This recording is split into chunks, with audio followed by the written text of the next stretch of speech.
Oui, très bien. Donc, c'est bien d'avoir fait ce sas de sécurité, d'avoir un petit peu médité tranquillement avant que ça commence. C'est une bonne chose.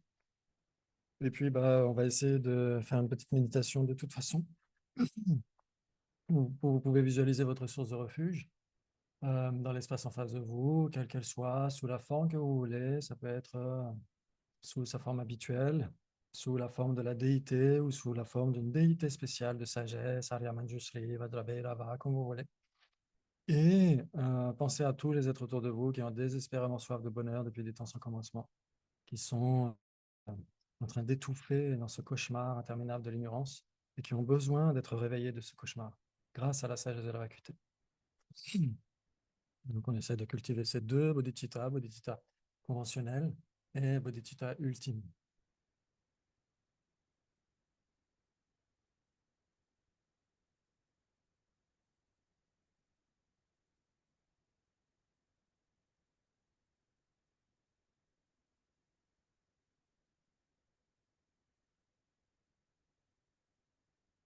Et puis on peut faire la prise de refuge si vous le souhaitez.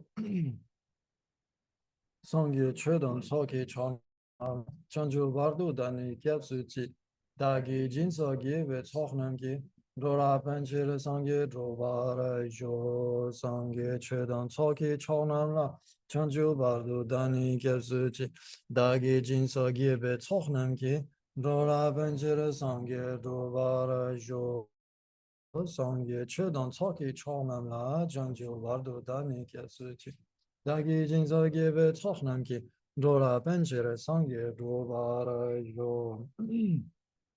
Donc, comme d'habitude, on va faire le Guru Yoga. Vous pouvez visualiser que votre maître racine, votre source de refuge est extrêmement satisfaite, que vous cultiviez ces deux bodhicittas, conventionnels et ultimes, la sagesse de la vacuité et la compassion universelle. Et il vient fondre en lumière au-dessus de la tête de tous les êtres, au-dessus de notre tête, et vient renforcer, soutenir et bénir ces aspirations. Il vient se fondre en nous comme un flocon de neige à la surface d'un lac.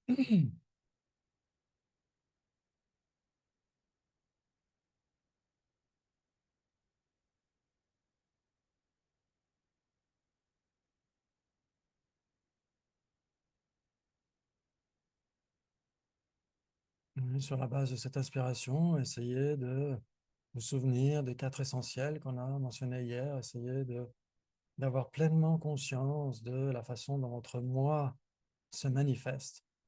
Quand vous aviez été en colère, ou quand vous avez eu peur, peur de mourir au bord d'un précipice, ou quelle que soit la situation, sans vous investir dans le contexte lui-même, mais essayez de vous souvenir de la façon dont votre moi vous est apparu à ce moment-là.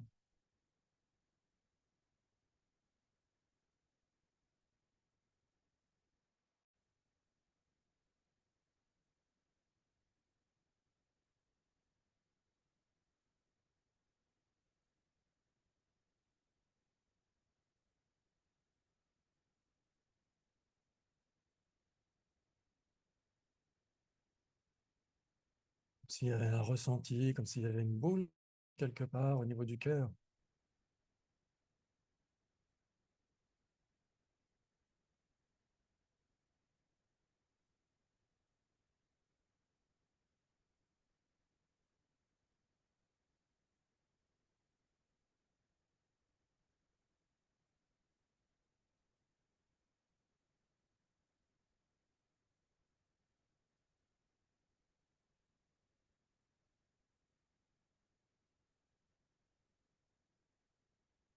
Et puis on va essayer d'observer si ce moi qui semble si solide, si concret, si absolu, si indépendant, on va essayer de voir s'il existe ou non.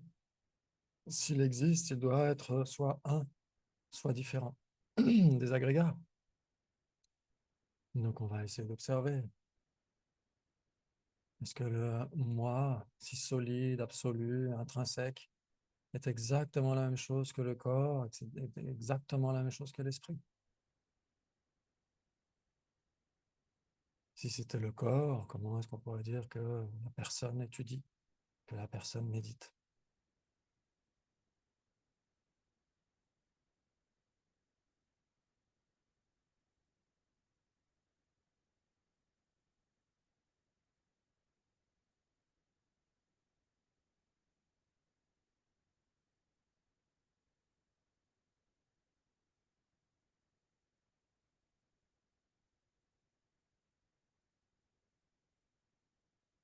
Comme si c'était une partie du corps, où est-ce que ce serait?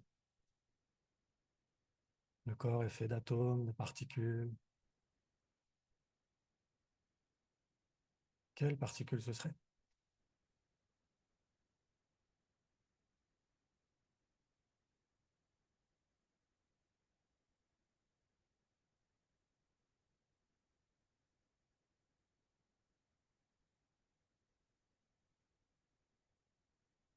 On pourrait se dire à la rigueur, très bien, l'ego, la personne absolue, c'est l'esprit. Mais quel esprit? On a une conscience mentale, des consciences sensorielles, des consciences conceptuelles, des consciences non conceptuelles, des consciences erronées, des consciences non erronées, des cognitions fausses, des cognitions non fausses. On a des facteurs mentaux, on a des consciences principales. Ce serait quoi parmi tout ça si ça existait, si c'était un avec l'esprit?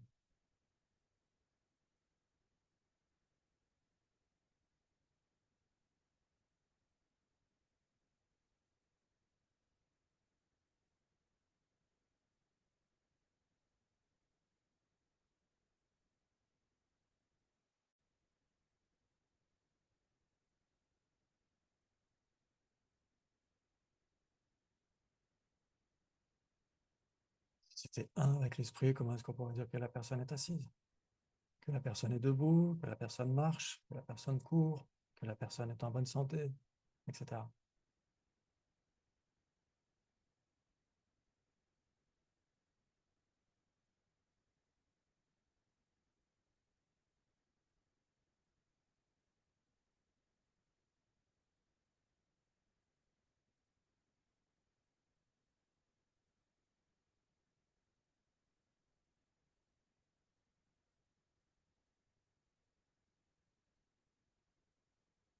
Personne, cette personne absolue, intrinsèque, inhérente, n'est pas à la fois le corps et l'esprit, car le corps est du non-esprit. Il ne peut pas être à la fois du corps, le corps est du non-esprit, et l'esprit est du non-corps. On ne peut pas être à la fois du corps et du non-corps. On ne peut pas être à la fois de l'esprit et du non-esprit.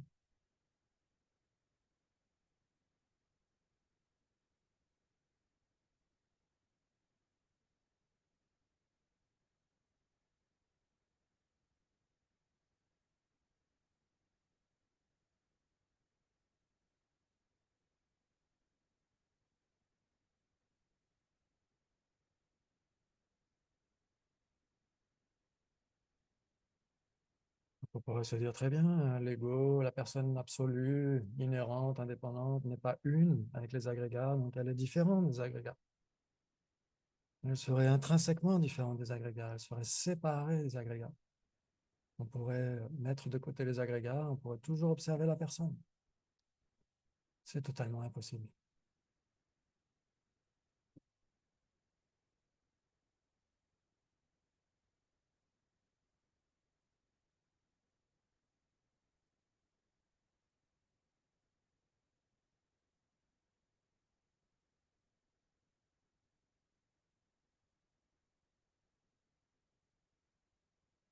Donc, si on cherche un voleur chez nous, il n'est ni dans la maison, ni dans le jardin, ni à l'intérieur, ni à l'extérieur. Il n'est tout simplement pas chez nous. Essayez de vous absorber dans cette méditation semblable à l'espace. Il n'y a pas de moi absolu, nulle part.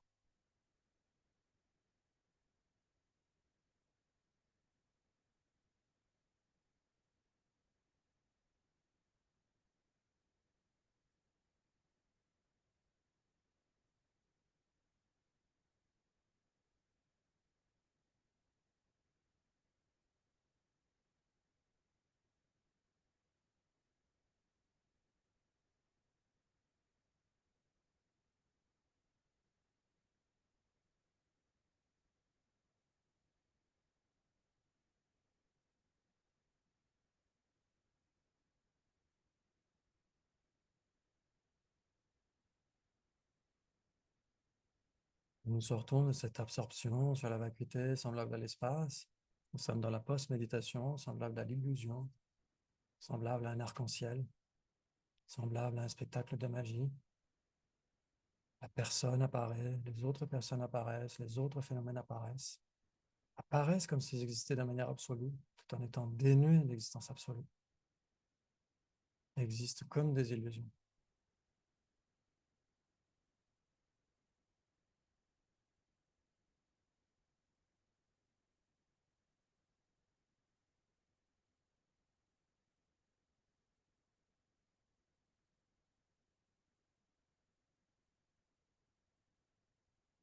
Merci beaucoup. Ça vient très bien. Donc, normalement, les quatre essentiels, je ne vais pas vous les redemander parce qu'on vient de les méditer. Je ne vais pas vous redemander de mentionner les quatre essentiels. Mais qu'avons-nous dit hier, à part les quatre essentiels?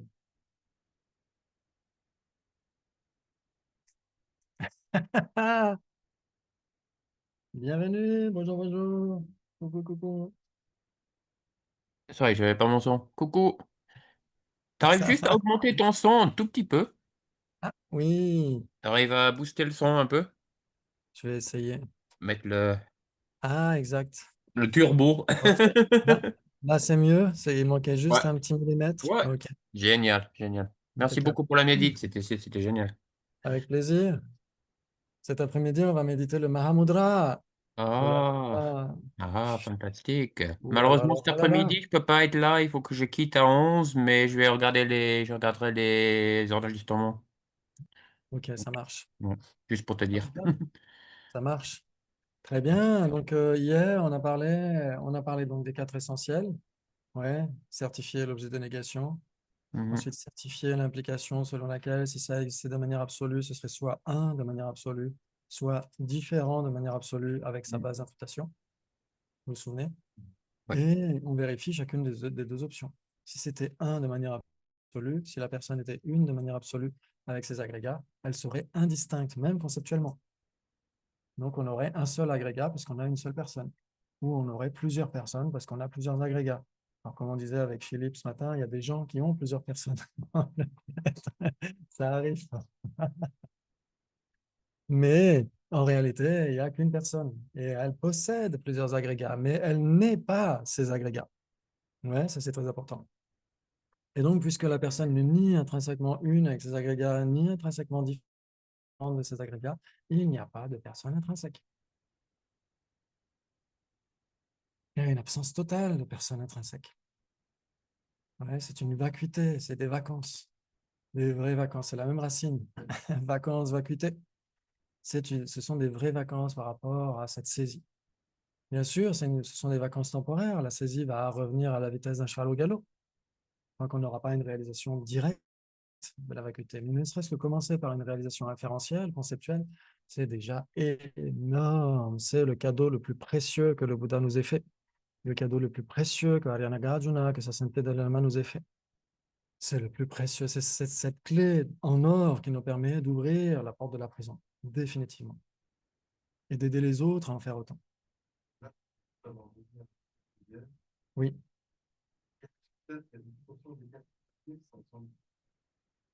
Alors, les quatre alternatives, euh, euh, ouais, non, les quatre, non, du tout. Les quatre essentiels, ça fait partie de ni un ni différent. Ni un ni différent, ni un ni multiple. Ouais, vous allez entendre parfois dans certains enseignements, on va dire ni un ni différent. Différent, c'est juste des phénomènes distincts. C'est juste le contraire de un pour les existants. Et parfois, on va dire multiple, parce que multiple, c'est plus que un, tout simplement. Tig les membres en fait, ça veut dire plus que un. Donc, c'est juste ça. Mais sinon, le raisonnement est exactement le même. Et ni un ni différent, c'est le cœur essentiel aussi du raisonnement quintuple d'Alaya Nagarjuna et le raisonnement septuple d'Acharya Chandrakirti. Donc ici, oui, c'est vrai que tu as bien fait de parler de ça, parce que je vous ai envoyé un PDF hier, c'était surtout pour la bibliographie, que j'ai fait des coupes, des tranches nettes dans la bibliographie, parce que sinon, il y avait encore une page entière. Mais pour vous, l'essentiel, c'est surtout en français d'ailleurs. Il y a marqué autres ouvrages, il y a les ouvrages de Sa Sainteté Dalai Lama, il y a Comprendre la vacuité, l'enseignement qu'il a donné à Nantes en 2008, il y a L'art de la sagesse, son commentaire du 9e chapitre de Bodhisattva Shantideva. Enfin, il y a plein d'autres livres et le livre que Greg a apporté, qui s'appelle Connaître la vacuité aux éditions Mahayana de Kensur Chanpa Tekchok, qui était un abbé de Nalanda à l'époque. Mm. Et ça a été compilé par le vénérable Tupten Chodun, Connaître la vacuité. Oui. Et donc, c'était un maître pleinement qualifié. Donc, vous pouvez à l'aise retrouver tout ce qu'on est en train de dire ici, dans ce texte-là. Je l'ai acheté, celui-là. Par contre, je n'ai pas reçu de test. Ah, parce que peut-être tu n'es pas sur le groupe WhatsApp de Genun Drupa Ah, Martini. si, que je suis. A ver. Tu es sur le WhatsApp de Genun Drupa ou Genun Drupa Martini? Gendun Drupa Genève. Genève. Ah, ok. C'est pour ça. Ah, C'est pour ça. Alors, bien sûr, bah, c'est pas grave, je le renverrai sur le Genun Drupa de Genève. Je le renverrai dessus. Ouais. d'accord, merci. Et bien sûr, hier, j'ai pas mentionné, mais c'est presque, ça coule de source. Le livre de sa sainteté avec la vénérable Tuten Chodun. Il y a Searching for the Self, Realizing the Profound View et Appearing and Empty. C'est juste magnifique. C'est juste magnifique. Oui, connaître la vacuité, ouais. Je ne l'ai pas lu moi-même. En général, je conseille les livres que j'ai lus. Mais comme ici, l'auteur fait autorité, on peut sans problème conseiller. Ouais, il y a des définitions. C'est bien. C'est ce qu'il faut. Ça nous aide tellement, les définitions. Il y a plein d'explications. Alors, bien sûr, en anglais, il y a tellement plus de choix, mais là, pour une fois qu'il y a un livre en français, profitez-en. Ouais. Et comprendre la vacuité de sa sainteté Dalai Lama, c'est aussi quelque chose de très, très important, parce que ce sont 3 chapitres du traité du milieu d'Arya Nagarjuna, ouais, qu'il avait commenté en 2008 à Nantes, chapitre 26, chapitre 18 et chapitre 24, qui sont les plus importants. Très bien. Et donc, on va parler de Spider-Man. Ah, mais peut-être que le micro est mal branché. Non, ça va. OK. Vous m'entendez? Ça va? OK. Oui? Oui. Mm.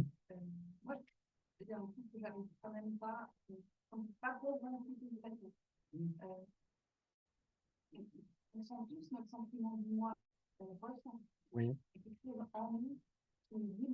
Oui.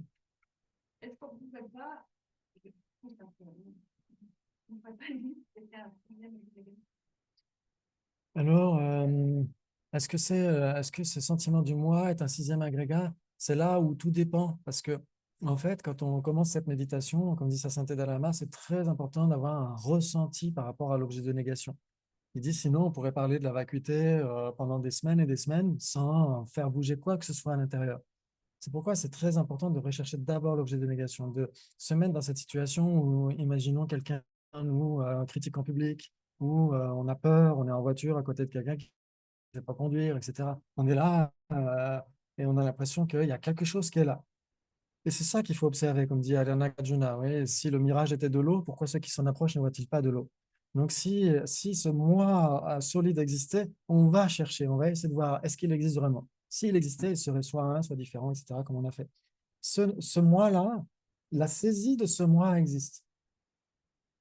La saisie de ce moi existe. L'ignorance existe. Si l'ignorance n'existait pas, on ne serait pas dans le samsara. On ne serait pas là le dimanche matin, on fera autre chose. On fera un club de macramé. On ferait un club de musique, etc. On ne viendrait pas dans un centre bouddhiste, il n'y aurait aucun intérêt, s'il n'y avait pas l'ignorance. Donc l'ignorance existe, la saisie de ce soi, de cet ego existe, mais ce qu'elle saisit, ça c'est un total non-existant. Or, un agrégat doit exister. Donc la saisie, elle fait partie. Oui, la saisie existe, donc elle fait partie des facteurs mentaux, donc elle fait partie des agrégats.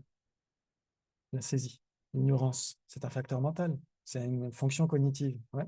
Et donc, cette fonction cognitive, ce facteur mental, fait partie des facteurs mentaux. Et les facteurs mentaux font partie du 4e agrégat. Par contre, le moi que saisit cette ignorance-là, ça, c'est un total non-existant. Donc, il ne peut pas faire partie des agrégats, puisqu'il n'existe pas.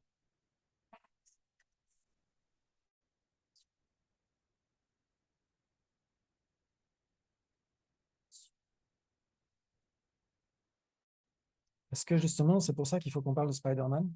pour voir exactement qu'est-ce qu'on nie, qu'est-ce qui est laissé intact et qu'est-ce qu'on nie. Et donc, c'est pour ça que on va essayer de voir des... Alors, parfois, je m'excuse, hein, des fois, j'ai des diapos qui ne sont pas si pertinentes pour nos classes, comme hier, donc je suis vraiment désolé. Mais je pense que celles-ci sont pertinentes ici.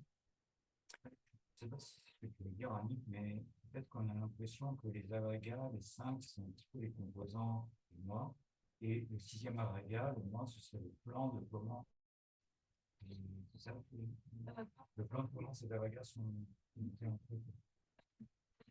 C'est comme, enfin, j'ai de la peine à me dire, on ressent quelque chose que tout le monde a l'impression qu'il est réel, et on dit non, c'est pas réel. Mais en fait, ça pourrait être une entité. Enfin, bon, voilà, le Bouddha, il a déterminé 5 agrégats. Bien sûr, j'ai la foi aussi. Oui, mais il faut. Mais enfin, moi, ça me paraîtrait pas idiot de dire qu'il pourrait y avoir un 6e agrégat qui est le moi, parce que c'est pas mon ressent, en fait. Alors, ça dépend, parce que justement, le moi, de quel moi on parle? De quel moi on parle? C'est très important. Le moi qui est observé par notre ignorance, le moi qui mange, qui parle, qui s'assoit, qui médite, etc., ce moi-là, il existe. Il existe, il n'est pas un agrégat et il est imputé en dépendance des agrégats. Donc, ce n'est pas un agrégat supplémentaire, c'est la désignation, par exemple, Annick. Annick, c'est le moi conventionnel qui est désigné en dépendance des 5 agrégats. Il n'est aucun des agrégats, mais il est désigné, ce personnage ou cette personne est désigné en dépendance des agrégats. C'est une façon commode, au lieu de dire, tiens, il y a la forme d'Annick avec des milliards d'atomes, etc., qui sont assis sur une chaise, et les sensations d'Annick qui sont plutôt plaisantes, j'espère, dans la classe. C'est tellement commode de dire Annick est là, plutôt que de dire, bah, il y a la forme, de faire la liste de tous les agrégats. Ouais, au lieu de dire 5 pieds et un plateau, on dit une table. C'est tellement plus pratique. Mais en fait, on sait très bien que la table n'est aucune de ces parties. Elle est désignée en dépendance de ces parties. Donc, il y a la base d'imputation, il y a l'objet d'observation de notre ignorance qui existe. Ouais, c'est ce qu'on va essayer d'analyser ici avec les diapos ici. Voilà, Spider-Man, ouais! Voici Spider-Man, que tout le monde connaît. Je ne vous le présente plus. Très bien. Qui n'existe pas? Spider-Man n'existe pas en réalité, vous êtes d'accord? Il existe comme un événement culturel. Mais exister comme un événement culturel ne prouve pas qu'il mange, qu'il dorme, qu'il ait des filets dans les mains, etc., etc. Vous êtes d'accord? C'est un non-existant, exactement. Spider-Man est un non-existant parce que ce qui n'existe que dans l'imaginaire n'existe pas. Le Père Noël n'existe pas, il n'y a pas d'enfant, il n'y a pas de petit prince ou de petite princesse. Donc, c'est pour ça que sur les vidéos, il y a marqué « It's not for kids » sur les vidéos de YouTube. Comme ce n'est pas pour les enfants, on peut dire que le Père Noël n'existe pas parce qu'il n'existe que pour l'imaginaire. Si quelque chose n'existe que dans l'imaginaire, vous êtes d'accord pour dire que il ne boit pas le verre de lait qu'on lui met sur la petite tablette, etc., quand il vient déposer les gâteaux, les cadeaux. Moi aussi. Nous aussi, on voyait le lendemain matin que le verre de lait et que le morceau de fromage avait été mangé. Ça, oui, mais ça ne prouve rien, pas d'implication. Il y a un terme, je pense là, dans des termes assez précis quand même. Oui. Parce que pour moi, il existe Spider-Man. En tant qu'événement culturel. L'image. Comment ça s'appelle la terminologie pour dire qu'il existe là, mais il n'est pas réel, enfin, il n'existe pas réellement, mais il existe quand même, puisqu'on nomme Spider-Man, Spider-Man. Oui, c'est un événement culturel. Un événement culturel. Mais au niveau bouddhiste, comment il dénomme ça? En tant que bouddhiste, on va Il dire. existe conventionnellement. On va dire que c'est l'objet du mode d'appréhension d'une conscience conceptuelle qu'il appréhende.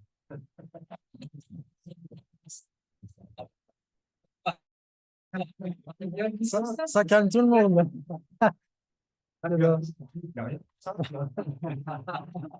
Non, en fait, ça veut juste dire ça n'existe que dans l'imaginaire. Science-fiction. Ouais, c'est ça. C'est une fiction. Mais le problème, c'est que pour les prasangika, tout est une fiction. Donc, c'est là où justement on verra ça avec les lapins crétins et les mignons. on verra que tout est fictif. Rien n'a d'existence véritable. Et donc, vu que rien n'a d'existence véritable et que tout ce qui existe de manière fausse, existe de manière fictive, même la vacuité. Donc, ça, on va le voir plus tard. Mais en effet, c'est une fiction, dans le sens, c'est une fiction, une pure fiction. C'est juste une illusion. Ouais. Ça veut dire que ça n'existe que dans l'imaginaire. Donc, c'est l'objet du mode d'appréhension d'une conscience conceptuelle qui l'appréhende. Ça veut dire qu'on y pense, et c'est tout. Mais le fait de penser à quelque chose ne veut pas dire que ça existe. C'est ça, ouais, ce que ça veut dire. Donc, l'image de Spider-Man existe. L'image, elle est là, il y a des couleurs, Ouais. il y a ceci, il y a... Mais l'image elle-même n'est pas Spider-Man. Ah, ouais. Elle Le représente... le concept de Spider-Man existe. Exactement. Enfin, Le concept existe. lui-même existe. Mais ce à quoi il réfère, Ouais. il n'y a rien dans la réalité. L'être Spider-Man n'existe pas. Exactement. Il n'y a pas de... comment il s'appelle, Parker, etc. Là, comment il s'appelle le Le personnage. film Spider-Man existe. Le film existe, l'image existe, la BD existe, etc. Exactement. Mais le personnage lui-même, enfin, le personnage existe en tant qu'événement culturel, Ouais. mais il n'existe pas dans la réalité. Pas de problème. On ne peut pas le croiser. Exactement. Tout le monde est d'accord? Vous êtes déçus ou pas? Et il y a l'histoire du Père Noël. Ok. Ce qui existe, c'est la panoplie. C'est pour nous montrer comment l'ignorance agit, en fait. C'est pour vous montrer comment est-ce que l'ignorance fonctionne. La panoplie existe, vous êtes d'accord? Vous pouvez la trouver dans tous les bons magasins. Elle est disponible à prix modique dans tous les bons magasins. Dans, dans notre exemple, elle symbolise l'apparence d'existence inhérente. L'apparence d'existence inhérente. Cette apparence existe. L'apparence d'existence inhérente. Quand vous voyez, par exemple, un truc que vous adorez dans une vitrine, etc., ça apparaît comme existant de manière inhérente. Ensuite, quand vous l'achetez, ça vous appartient. Vous le saisissez comme existant de manière inhérente. C'est très différent. Au début, il n'y a que l'apparence. Ensuite, il y a la saisie en plus, qui est beaucoup plus grossière. La saisie, c'est ça l'ignorance. L'apparence n'est pas l'ignorance. L'apparence, elle est produite à cause des empreintes de l'ignorance.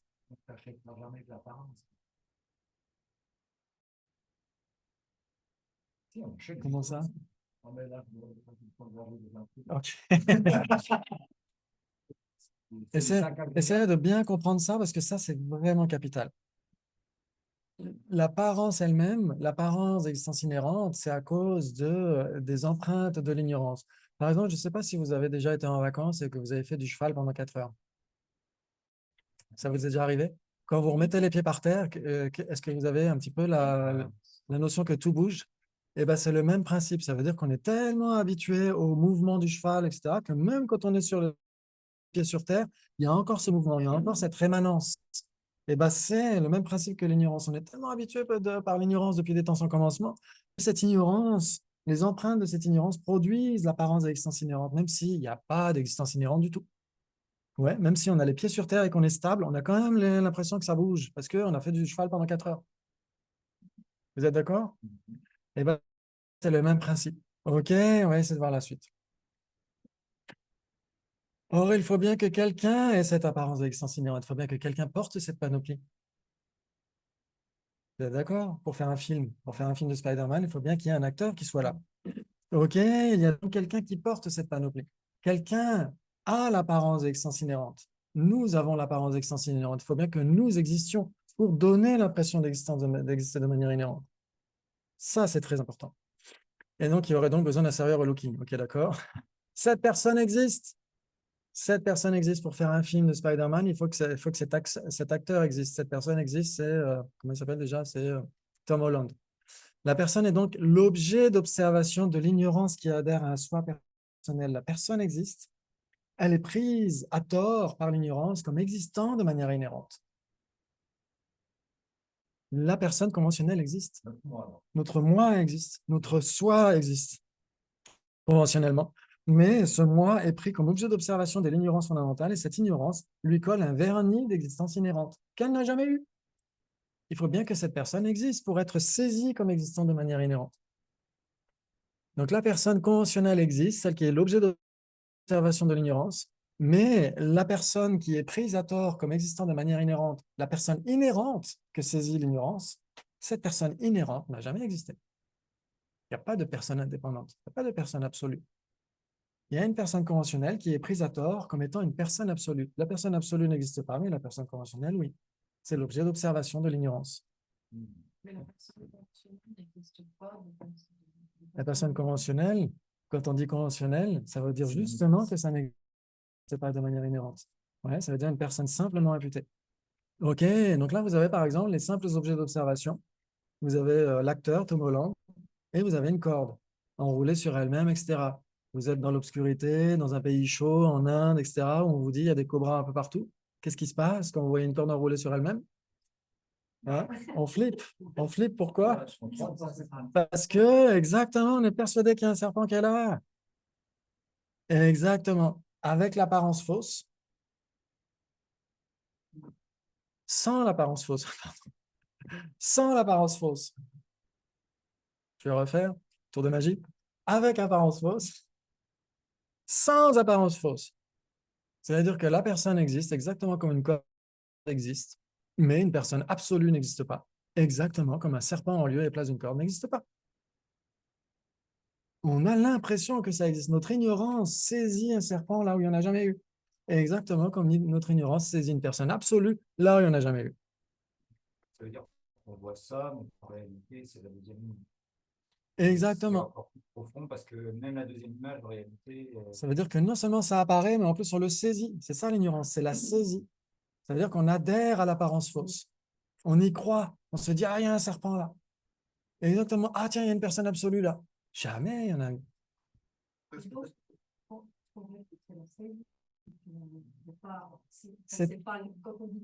Oui.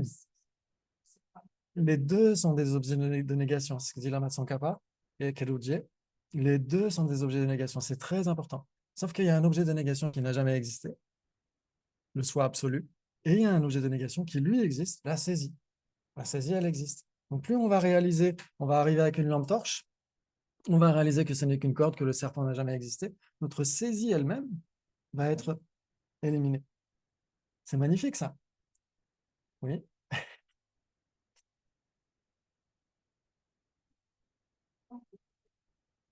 C'est que là, on est très dans les serpents. Dans le final, on est complètement les serpents. Oui. Alors oui, attention. Attention. C'est là où justement on va voir les deux vérités. C'est là où il faut qu'on comprenne les deux vérités. Exactement, c'est tout à fait juste. Dans la vacuité, il n'y a ni serpent, ni corde, ni Tom Holland, ni Spider-Man. Rien ne peut être trouvé à l'issue d'une analyse ultime. C'est là où, une fois qu'on a réfuté l'existence ultime, il faut à nouveau affirmer l'existence conventionnelle. Le serpent, conventionnellement, n'existe pas. La personne, oui. Pas la personne absolue. Hein. Dans l'exemple, ici, le serpent en lieu et place d'une corde, conventionnellement, n'existe même pas, ni ultimement, ni conventionnellement. Une personne conventionnelle existe conventionnellement, mais pas ultimement. C'est ça la différence. Ouais, ça joue? Ok. Exactement. Si on nie l'existence conventionnelle, on tombe dans le nihilisme. L'existence conventionnelle ne peut jamais être réfutée par l'analyse ultime. Vous vous souvenez des deux machines à rayons X?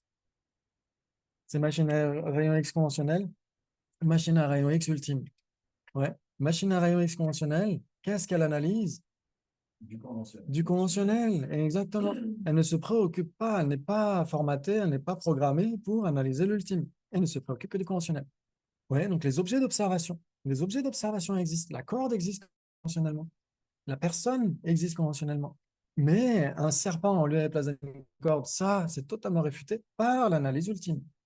Et une personne absolue en lieu et place d'une simple personne conventionnelle, c'est aussi réfuté, mais par l'analyse ultime, jamais par l'analyse conventionnelle.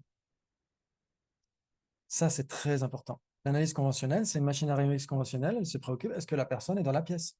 Est-ce que Spider-Man existe?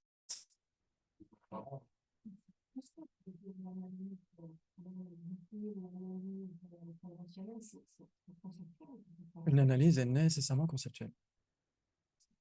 Ouais. Oui, c'est une cognition valide.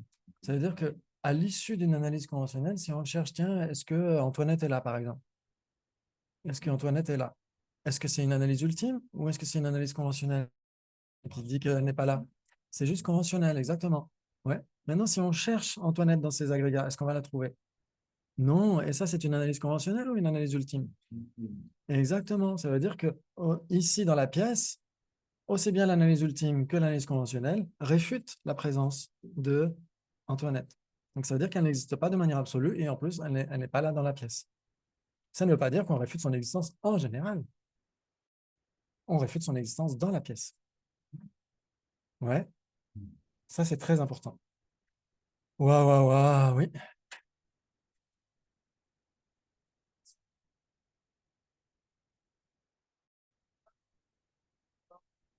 Oui, oui.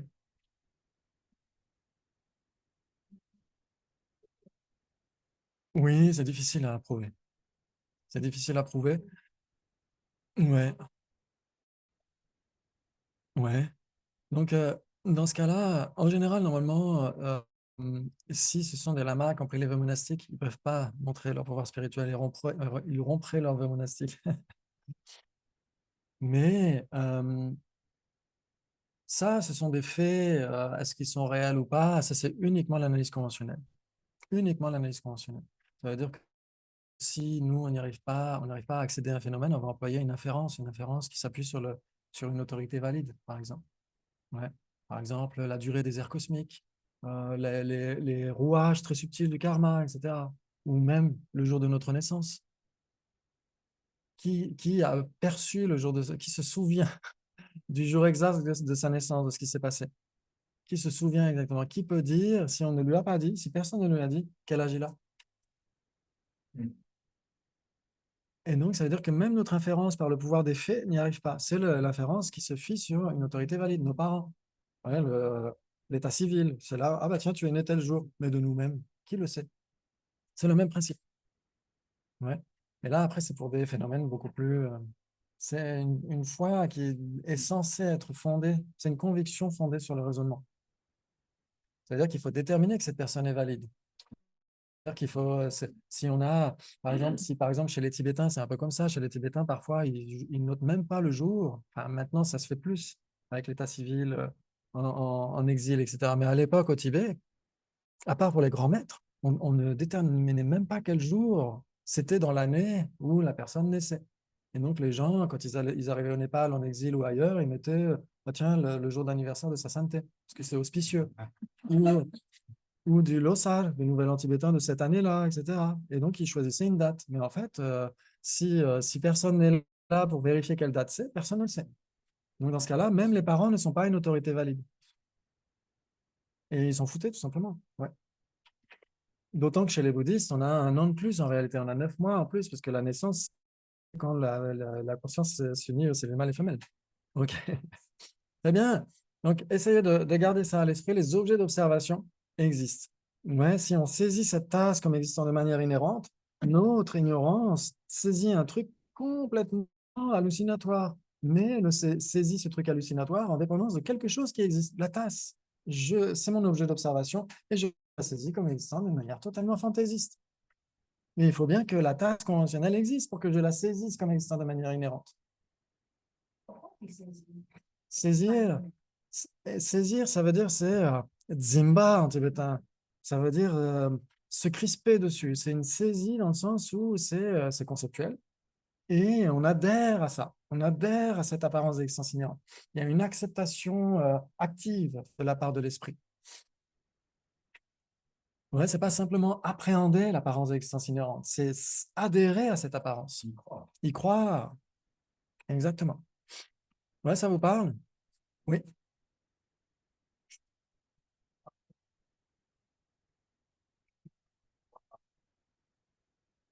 C'est l'impression. Il y a l'impression qu'à un moment, tu considères que la chose ne se fait pas. Pardon? Pourquoi? Merci. Je vois cette tasse. Oui. J'arrive pas à comprendre comment je considère, moi, ici, présent, comment c'est maintenant, Oui. que cette tasse est une existence inhérente. Pour moi, c'est juste une tasse. C'est pas quelque chose, c'est une tasse à l'enfant.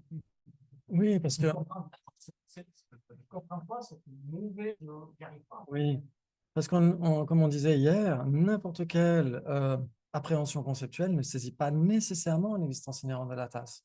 C'est-à-dire que si elle te plaît et que tu l'as achetée, etc., qu'elle est à toi, ça va être complètement différent. Ça va être complètement différent. Si vraiment c'est un truc qui te branche dans la vie. Ouais.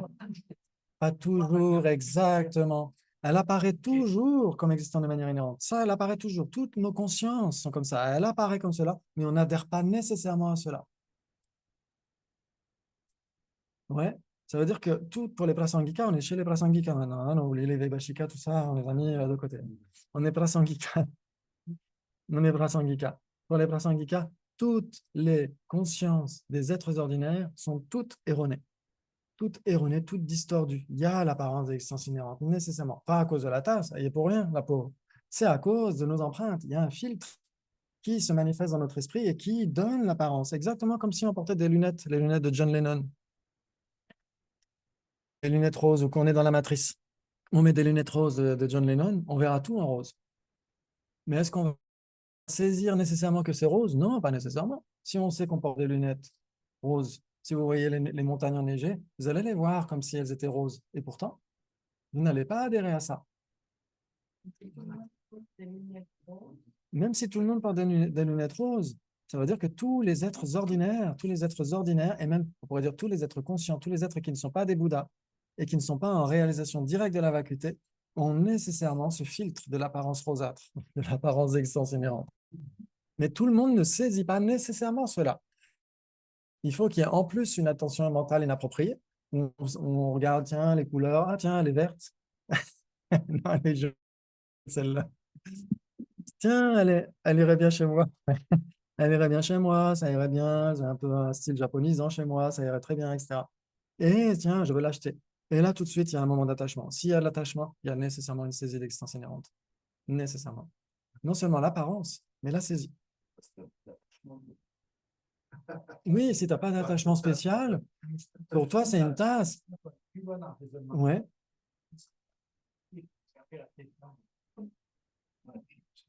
Oui, mais parce qu'elle donne l'apparence d'être une tasse de son propre côté.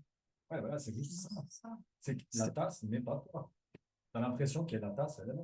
Et tu as l'impression que c'est une tasse sans même que toi, tu la désignes comme étant une tasse. Que c'est une tasse, dès que tu la vois, c'est une tasse de son propre côté, sans que notre esprit soit pour quelque chose. Mais vous savez très bien qu'il y a des gens qui font des détournements d'objets. Si je mets mes stylos dedans, est-ce que c'est toujours une tasse? Ou est-ce que c'est un porte-crayon? Est-ce que c'est un porte-crayon en forme de tasse ou est-ce que c'est une tasse qui sert de porte-crayon? C'est un porte-crayon qui dit oui? Qui levait la main? Porte-crayon. Qui dit c'est une tasse? Qui porte des crayons. C'est une tasse qui porte des crayons. Donc il y a bien des gens qui ont tort et des gens qui ont raison alors. Les deux ont raison. Pourquoi? Pourquoi est-ce que les deux ont raison? Parce que de son propre côté, ce n'est ni une tasse, ni un porte-crayon. C'est nous qui le désignons comme ça, comme tel. C'est la preuve absolue que ça n'est pas de son propre côté, que si vous avez tous raison. Vous êtes d'accord? Non, vous avez tous raison, parce que c'est une cognition valide, conventionnelle. Si on disait c'est une tasse de son propre côté, et vous avez tort si vous dites que c'est un porte-crayon, là, on serait dans l'erreur. Si on dit, ah non, non, pour moi, c'est un porte-crayon, ah bah non, pour moi, c'est une tasse, tout le monde a raison. Pourquoi? Parce que ce n'est pas une tasse ni un porte-crayon de son propre côté. C'est juste purement subjectif. Or, elle nous donne l'impression d'être une tasse de son propre côté. Justement, tu voulais y mettre du thé dedans. C'est bien la preuve qu'elle a l'impression d'être une tasse de son propre côté, non?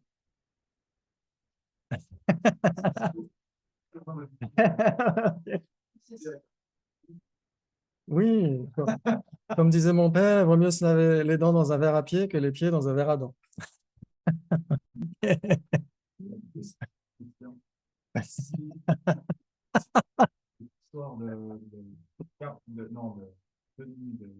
Oui, Spider-Man.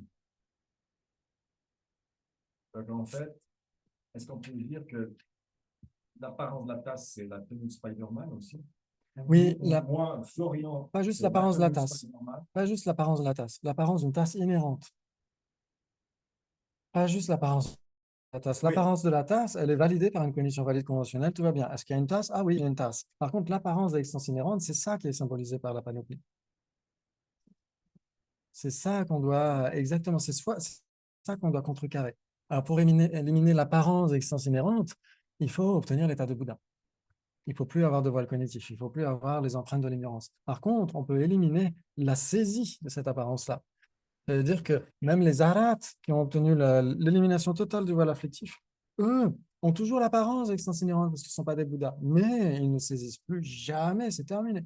C'est comme quand on voit un film et que on voit, comme la matrice, dans la matrice, quand il se réveille de la matrice, jamais plus, après, quand il a vraiment réalisé le truc, jamais plus il ne saisit l'apparence qui se manifeste dans la matrice. Exactement. C'est exactement le même principe. Essayez de bien garder ces exemples-là parce que, ça, à mon avis, ce sont les plus parlants. Parce qu'on a tellement l'habitude maintenant du cinéma, etc., ou voire même de voir du cinéma en 3D. Vous voyez du cinéma en 3D. Pourquoi est-ce que vous voyez du cinéma en 3D? Est-ce que ça existe de son propre côté? Non, parce que vous portez des lunettes 3D. Et parce qu'il y a quelque chose dans le film qui fait que ça peut jouer avec la lunette 3D.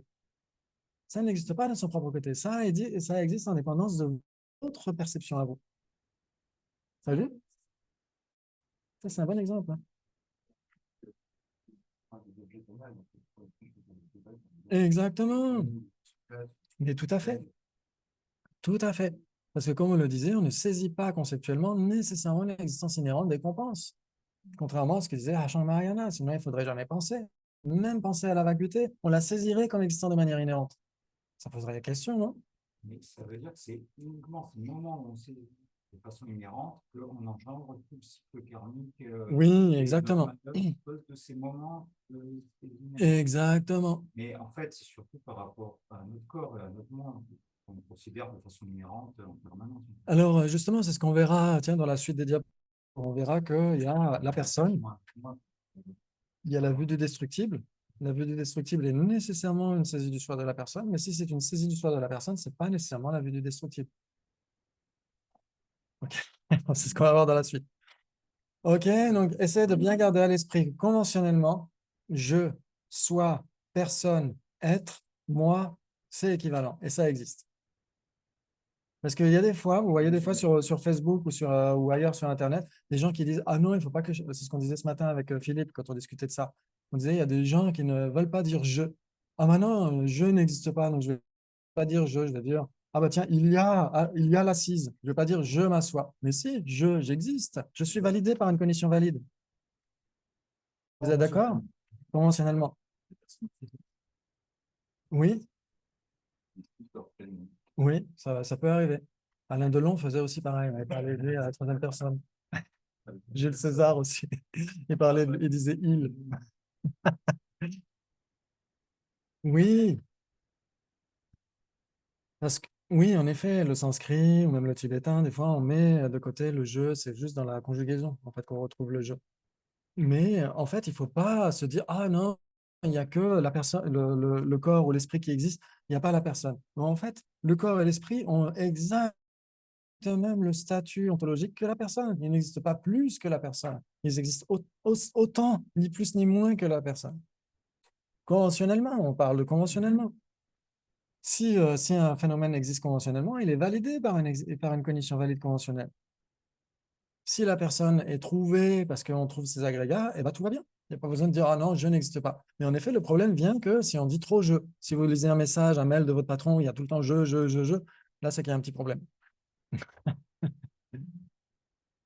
Et ensuite, ça c'était quoi? Ensuite, je pense à mes souvenirs, mes vacances, mon sac à dos, je pense mien. Parce que la vue du destructible, elle saisit non seulement le moi, mais aussi le mien. C'est ça, c'est juste dans les textes. Vous inquiétez pas si ça ne vous parle pas. Sinon, laissez tomber. Le mien, quand on saisit le mien, pas l'objet lui-même qu'on possède, mais le mien lui-même, la possession. Dans ce cas-là, si on la saisit comme existant de manière inhérente, c'est aussi la vue du destructible. Mais ça ne saisit pas le moi lui-même, ça saisit le mien. Donc ça, c'est juste… Hein? La vue du destructible, il faut qu'on en parle, c'est très important. Très, très important. La vue du destructible, c'est la saisie égotique dans notre propre continuum. C'est-à-dire que si moi, je pense, moi, j'existe de manière absolue, etc., ça, c'est ma vue du destructible. Par contre, si toi, tu me saisis comme existant de manière inhérente, ce n'est pas la vue du destructible, c'est la saisie d'un soi d'une autre personne. C'est la saisie d'un soi personnel, mais dans le continuum de quelqu'un d'autre. Donc, ce n'est pas la vue du destructible. La vue du destructible, c'est la saisie égotique dans notre continuum à nous. C'est se saisir soi-même comme existant de manière inhérente. Essayez de lever la main. Alors, ça détruit quoi? Ça veut dire que, qu'est-ce qu'on disait hier quand on parlait du soi grossier de la personne? On disait que la personne, on peut la saisir parfois comme existant de manière permanente, ouais, unitaire et autonome, alors que les agrégats sont impermanents. Ouais. C'est ça le destructible, c'est les agrégats. C'est penser que dans les agrégats, il y aurait une personne qui serait absolue, etc., etc. Le destructible, la collection transitoire ou la collection destructible, c'est l'ensemble des agrégats. Les agrégats changent d'instant en instant. Donc, ils se détruisent. Ils se détruisent d'instant en instant. La vue du destructible, la vue de la collection transitoire, c'est exactement pareil. C'est jikta en tibétain. Jitsor la tawa. Satkaya dristi en sanskrit. C'est ce que dit Chandrakirti dans le Madhyamakavattara. Il dit Jitsor. Nyemonkyon ama le jitsor la tale jonwa loye tongyushi. Dani di yul trojene, nejopa et dani gropalje. Il dit tous les problèmes qu'on a, toutes les afflictions, tous les karmas malsains, etc., viennent de la vue du destructible. Il faut se débarrasser de cette vue égotique, de cette saisie d'un ego. Parce que c'est celle qui nous cause tous les problèmes. C'est à cause d'elle qu'on accumule les karmas et que les 12 liens de production dépendante nous font renaître parfois dans le haut du panier et souvent dans le bas du panier. Alors justement, c'est ce qu'on va voir. C'est ce qu'on va voir. On va voir, comme on l'a dit hier, que pour les prasangika, la saisie du soi de la personne et la saisie du soi des phénomènes ou des agrégats, elle est aussi profonde. Ça veut dire que si on ne médite que, c'est pour ça que cet après-midi, on va méditer sur le Mahamudra, c'est parce que si, comme on a fait ce matin, on ne médite que sur le non-soi de la personne et que jamais on ne se préoccupe de la base imputation elle-même, plus on va saisir la base imputation comme existant de manière inhérente, plus la saisie du soi, qui existe en dépendance de cette base imputation, va revenir à la vitesse d'un cheval au galop. Si on se dit, ah, mes sensations existent de manière inhérente, moi qui ai ces sensations-là, j'existe de manière inhérente. Donc ça, c'est ce qu'on verra par la suite. Oui, il y avait des gens qui levaient la main, non? Ouais, juste Oui. la vue du destructible, c'est la vue de nos 5 agrégats. En fait, C'est 5 synonymes. En fait, l'Amazon Kappa dit que l'objet d'observation de cette vue ne sera jamais les agrégats, et Acharya Chandrakirti le dit lui-même. L'objet d'observation n'est pas les agrégats, c'est le jeu conventionnel, comme on a dit tout à l'heure. C'est le jeu conventionnel qui est l'objet d'observation, mais ce jeu conventionnel existe en dépendance des agrégats. Donc c'est pourquoi on parle de la vue de la collection destructible en dépendance des agrégats. On va dire dans les agrégats, il y a un jeu qui existe de manière inhérente. La personne. La personne qui existe de manière inhérente. Ouais, dans les agrégats. Mais en réalité, les agrégats ne sont pas l'objet d'observation. C'est le jeu conventionnel qui est l'objet d'observation. Très important. Oui, exactement, qui s'appuie sur les agrégats. Et donc, le mien revêt à son tour l'apparence d'existence inhérente, ok, et devient l'objet d'observation de l'ignorance qui conçoit un mien inhérent. Donc, ça, c'est pour l'autre aspect de la vue du destructible. Il y a beaucoup de débats par rapport à ça. Certains disent non, c'est une vue d'un soi personnel, d'un soi des phénomènes. D'autres disent c'est un soi personnel, etc., etc. Mais ça, c'est pas très grave. Exactement. Dans l'univers. Oui, on pourrait. Je suis sûr. Je suis sûr qu'il existe parce que je l'ai trouvé sur Internet là. Longtemps. Donc, c'est pas moi qui l'ai dessiné, ça existe déjà.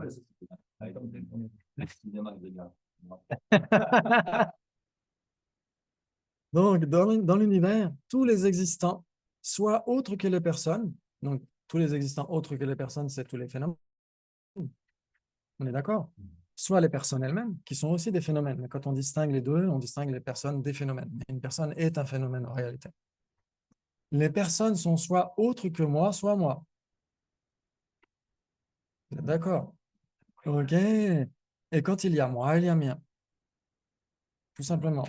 C'est tout simple. Ça veut dire que vous avez les phénomènes, et parmi les phénomènes, vous avez les personnes, et parmi les personnes, vous avez les autres et vous. Et quand vous avez vous avez ce qui est vôtre. C'est facile, ça. Hein, c'est pas tout le temps compliqué, la philo. Les phénomènes autres que les personnes dont moi et ce qui est mien existent. Est-ce que vous êtes d'accord? Vous êtes sûr? Oui? Vous existez? Vous êtes sûr?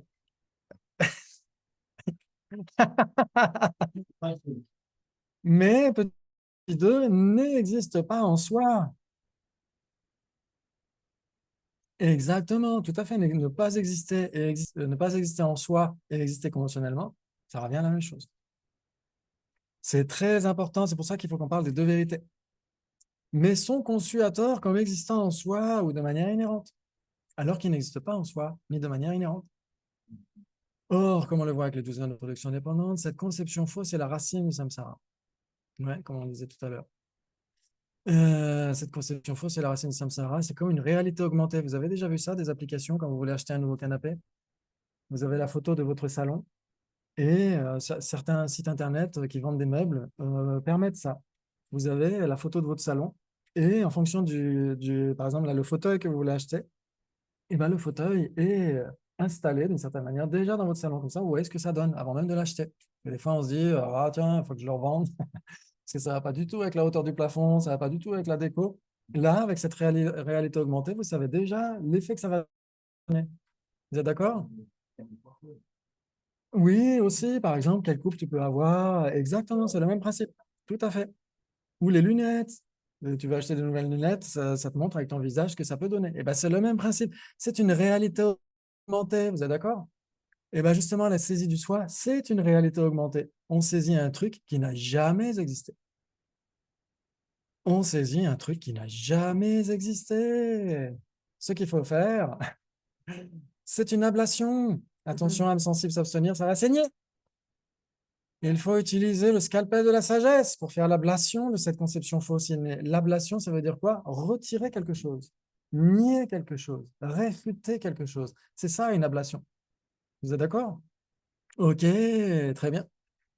Donc, il faut retirer, comme on disait tout à l'heure avec Camille, qu'il faut retirer la conception fausse elle-même en réalisant que ce qu'elle conçoit n'a jamais existé. Vous êtes d'accord? Et donc, comme toute ablation réussie, il faut éliminer juste ce qu'il faut. C'est ça la voie médiane. Ni trop retirer, ni pas assez. Parce que si on ne retire pas assez, le problème n'est pas réglé.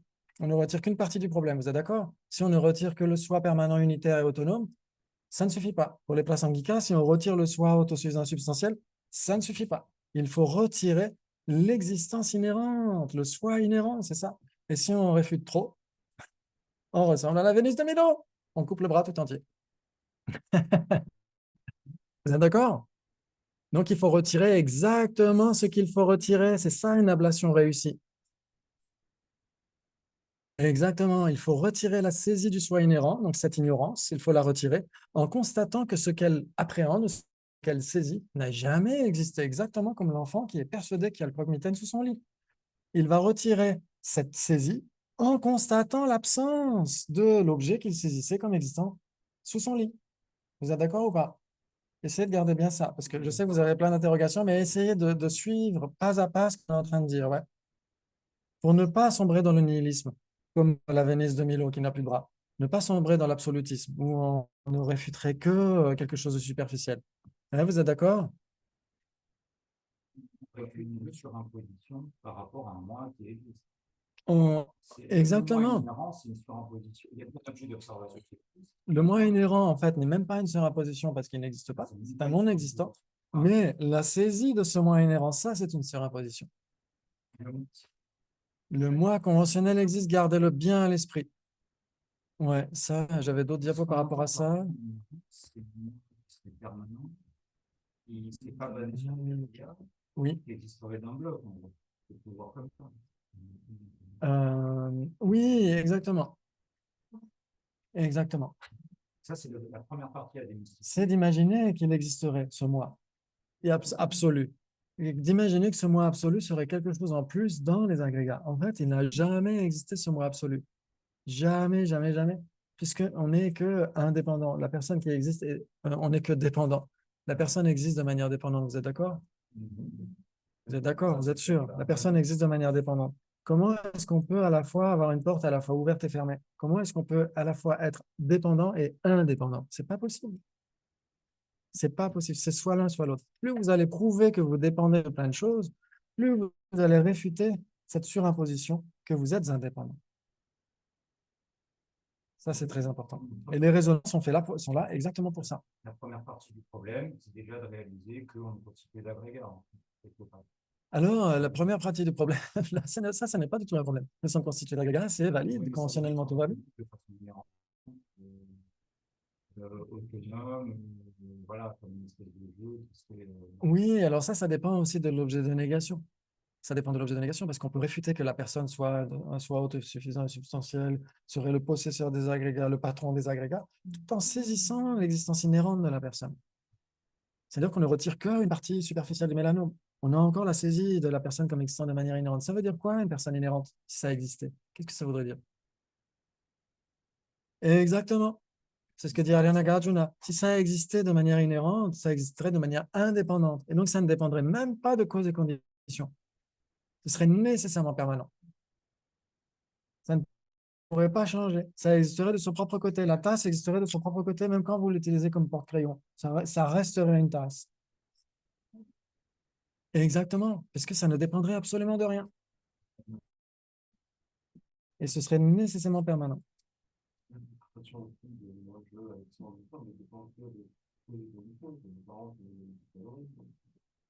Mais tout à fait. Exactement. Et ça fait partie du raisonnement. Exactement. C'est ça qui fait, c'est ça qu'on appelle l'existence dépendante ou la production dépendante, enseignée par le Bouddha. Ouais, l'existence dépendante. Montrer à quel point on dépend de plein de trucs. Est-ce que ça vous parle? Très bien. Donc, après la pause, on va essayer de reprendre ces diapos avec quelques-uns des raisonnements. Pas ceux que je vous ai envoyés sur le PDF parce que c'est extrêmement soutenu. Ça, ce sera pour le prochain week-end. Mais là, c'est juste une présentation générale pour faire un petit peu les antipasties. Une fois qu'on aura bien une connaissance de tout ça, on pourra entrer dans les raisonnements purs et durs du Madhyamaka. Mais là, c'était juste pour la bibliographie surtout et pour voir à peu près de quoi il s'agit quand on parle de tous ces raisonnements qui sont extrêmement précieux. Oui, oui.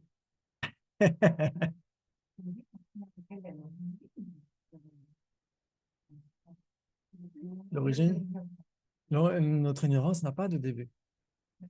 De début. c'est ça qui est difficile. Après, c'est bon. Nous, on a toujours l'habitude d'un générique de début, le film, générique de fin. Mais en réalité, alors en fait, on va dire que la cause d'un moment d'ignorance manifeste, c'est une graine de cette ignorance manifeste. Et la cause de cette graine, c'est un moment d'ignorance manifeste, qui elle-même est causée par une graine, etc. C'est l'œuf et la poule. C'est l'œuf et la poule. Mais si on donne une cause première, ça va être contradictoire par rapport à la manière de Tout à fait. Alors, pour la loi de cause à effet, à la rigueur, on pourrait trouver certains phénomènes qui sont nouvellement produits, donc qui dépendent d'une cause première. Pourquoi pas? Mais une cause première à toute chose, c'est impossible. Ah ouais?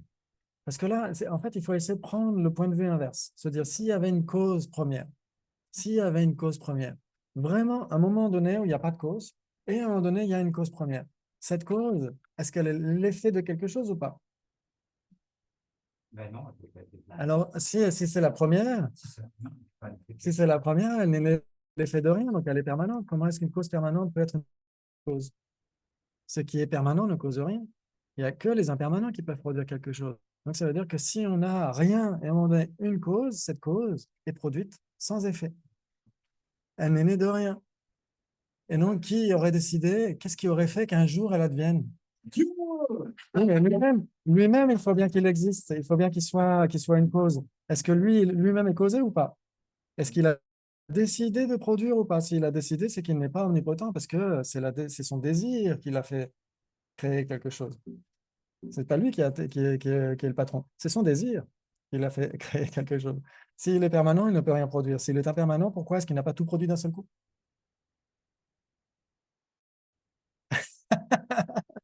Pourquoi est-ce que tous les existants n'ont pas été produits d'un seul coup? Ben, parce que c'est une cause unique, il ne dépend pas de conditions. En général, quand quelque chose est produit de manière séquentielle, c'est qu'il y a une cause et des conditions coopérantes. Il y a une graine, puis après de l'eau, de la pluie, etc., puis la pousse qui vient en dépendance de causes et conditions. Et s'il n'y a qu'une cause, tout doit être produit soudainement. Ah, on voit bien que ce n'est pas le cas. Oui, parce que la première cause Ne dépend d'aucune condition. crée déjà les conditions. Exactement. Elle inclut, c'est all inclusive. Ok, donc ça, il y a plein d'arguments dans le 9e chapitre du Bodhisattva Shantideva, mais aussi dans d'autres textes. Ok, est-ce que ça vous parle jusqu'à maintenant, ce qu'on est en train de dire? Oui, Camille? Oui. Mm.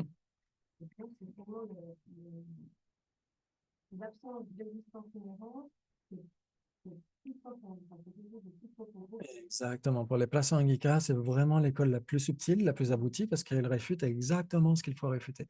Exactement ce que notre ignorance fondamentale saisit depuis des temps sans commencement. Et donc, c'est pour ça que c'est la plus subtile. Si on ne suit que des Vivekachika, Sutrantika, Chittamatrina, etc., voire même soit Tantrika, Madhyamika, impossible d'obtenir l'état d'Arat, impossible d'obtenir l'éveil, impossible de pratiquer. On peut pratiquer les tantras, mais on n'obtiendra jamais l'éveil. Parce qu'on aura toujours une saisie subtile, on ne retirera que la partie superficielle, même si ça a l'air quand même très similaire, hein, les soins tantrika, ils réfutent l'existence véritable, mais ils acceptent l'existence inhérente, conventionnellement. Les Prasangika réfutent l'existence inhérente sur les deux tableaux, ultimement conventionnellement. C'est pour ça que c'est vraiment leur scalpel qui permet de retirer, de faire l'ablation la plus parfaite. Exactement. Ils éliminent exactement ce qu'il faut éliminer, ni trop peu. Oui, exactement. En dépendance de cette sagesse de la vacuité. Parce que s'il y a cette sagesse de la vacuité, comme on a dit, il n'y a rien, il y a impossible de pratiquer les tantras, impossible de pratiquer le Mahamudra, impossible de pratiquer le Dzogchen, impossible d'obtenir la libération et l'éveil, parce qu'il y aura toujours une saisie subtile. Et donc c'est pour ça qu'il faut savoir quand on saisit quelque chose, jusqu'à quel niveau c'est, qu'est-ce qu'on saisit exactement. Et ça demande beaucoup de recherche, beaucoup. Quand dans les textes, ils disent, par exemple dans le livret, où il y a cette mention des sagesses, de l'écoute, de la réflexion et de la méditation, tous nos maîtres en sont passés par là, depuis le Bouddha lui-même. Tout le monde est passé par là. Et donc, ça ne tombe pas du ciel. Bien sûr qu'il y a des gens, dans une existence particulière, peuvent tellement progresser qu'au cours d'une autre existence, il suffit d'une phrase de leur maître, et ça y est, ils obtiennent l'éveil. Parce qu'ils ont déjà rempli le vase, il ne manque plus qu'une goutte. Et donc, ça dépend de toutes les gouttes qui ont quand même participé au remplissage du vase. Mais parce qu'ils ont bossé au cours de leur vie passée. Jamais ça tombe du ciel comme ça. C'est impossible. Là, c'est toutes les empreintes qui ont fini. Exactement. Elles ne disparaissent pas. Et exactement, c'est pourquoi c'est extrêmement précieux ce qu'on est en train de faire là. Parce que le jour où on obtiendra l'éveil, on se dira, tiens, un jour, grâce à Jean-Paul, on a étudié la sagesse de la vacuité pendant 2 week-ends. Il nous a autorisé à faire 2 week-ends. Et grâce à Spider-Man. Et on va... C'est tellement précieux parce que quand on entendra vacuité au cours d'une prochaine existence, on va se dire exactement comme vous êtes venu là, vous avez envie, vous êtes venu même en avance. C'est grâce à vos empreintes issues du passé. C'est énorme.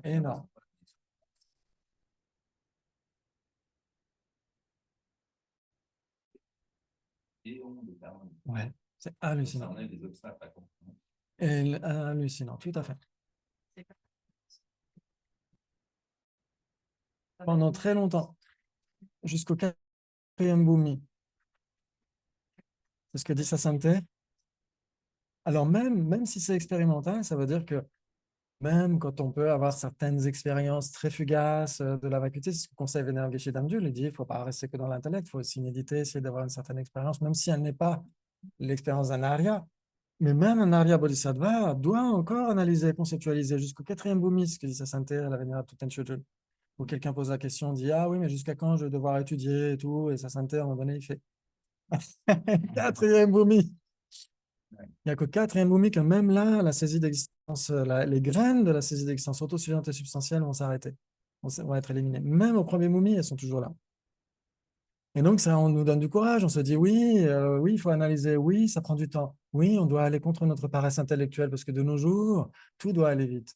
Ouais, on nous donne des trucs prémâchés, etc., même des diapos. Dans les monastères, les diapos, laissez tomber, hein. Nous, on a des diapos. On trouve des trucs sur Internet. On a des tutos. Mais pendant des siècles et des siècles, ils ont eu juste des cours, des classes très, parfois des conférences, des cours magistraux, etc. Pas d'interaction, juste des questions-réponses à la fin. Nous, on a la chance de pouvoir étudier ensemble, de grandir ensemble, de s'interroger ensemble. Ça, c'est extrêmement précieux. C'est vraiment une participation active de votre part. Et ça, c'est irremplaçable. Ouais. Donc, petite pause pendant 7 minutes. Ouais. OK. Et on revient tout de suite après. Merci. À tout de suite. Très bien, très bien. OK. Donc, on a parlé des objets d'observation. Ces objets d'observation existent. Ouais, ils sont certifiés par une cognition valide conventionnelle et donc ils existent. C'est comme ça qu'on sait qu'un existant existe, c'est qu'il est observé par une cognition valide conventionnelle. Ouais, ça c'est très important. C'est la machine à rayon X conventionnelle. On passe un truc dans une machine à rayon X conventionnelle.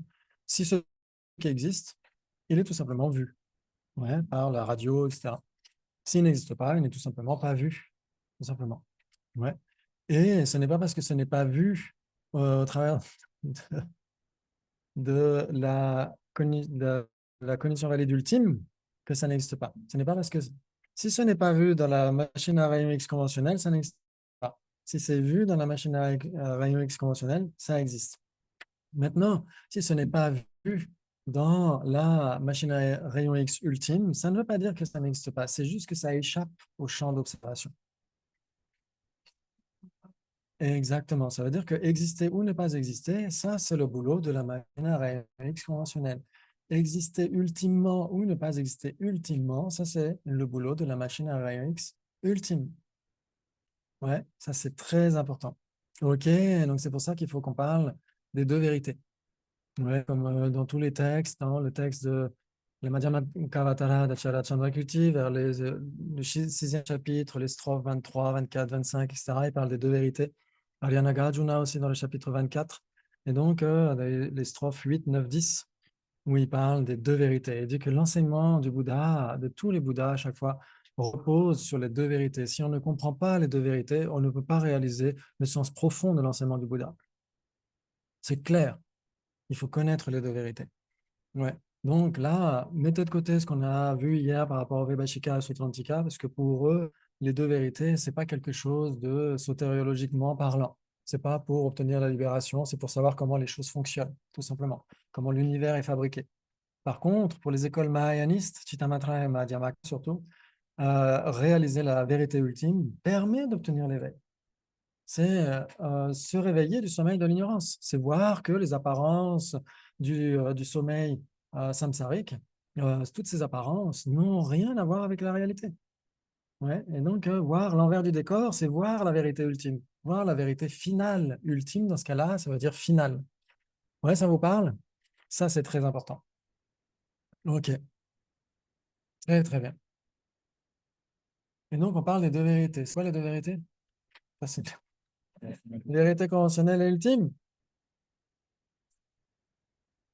Exactement, tout à fait. Exactement. Les vérités conventionnelles, c'est le mode d'apparence. Ça correspond à l'apparence. Et la vérité ultime, ça correspond à la réalité. Apparence et réalité. Ça, c'est très important. Ouais, vous connaissez tous Paul Ekman? Oui, c'est l'homme à qui on ne peut pas mentir. C'est l'homme à qui personne ne peut mentir. Il est spécialiste des émotions humaines et des micro-expressions. Et donc, il voit si un sourire est authentique. Il voit si quelqu'un ment ou pas. Et il a dit quelque part, je ne sais plus où, que sa sainteté, Dalai Lama, est extrêmement spéciale parce que sa sainteté est vraie. Et sa sainteté se montre exactement tel qu'il est. C'est ça, être vrai.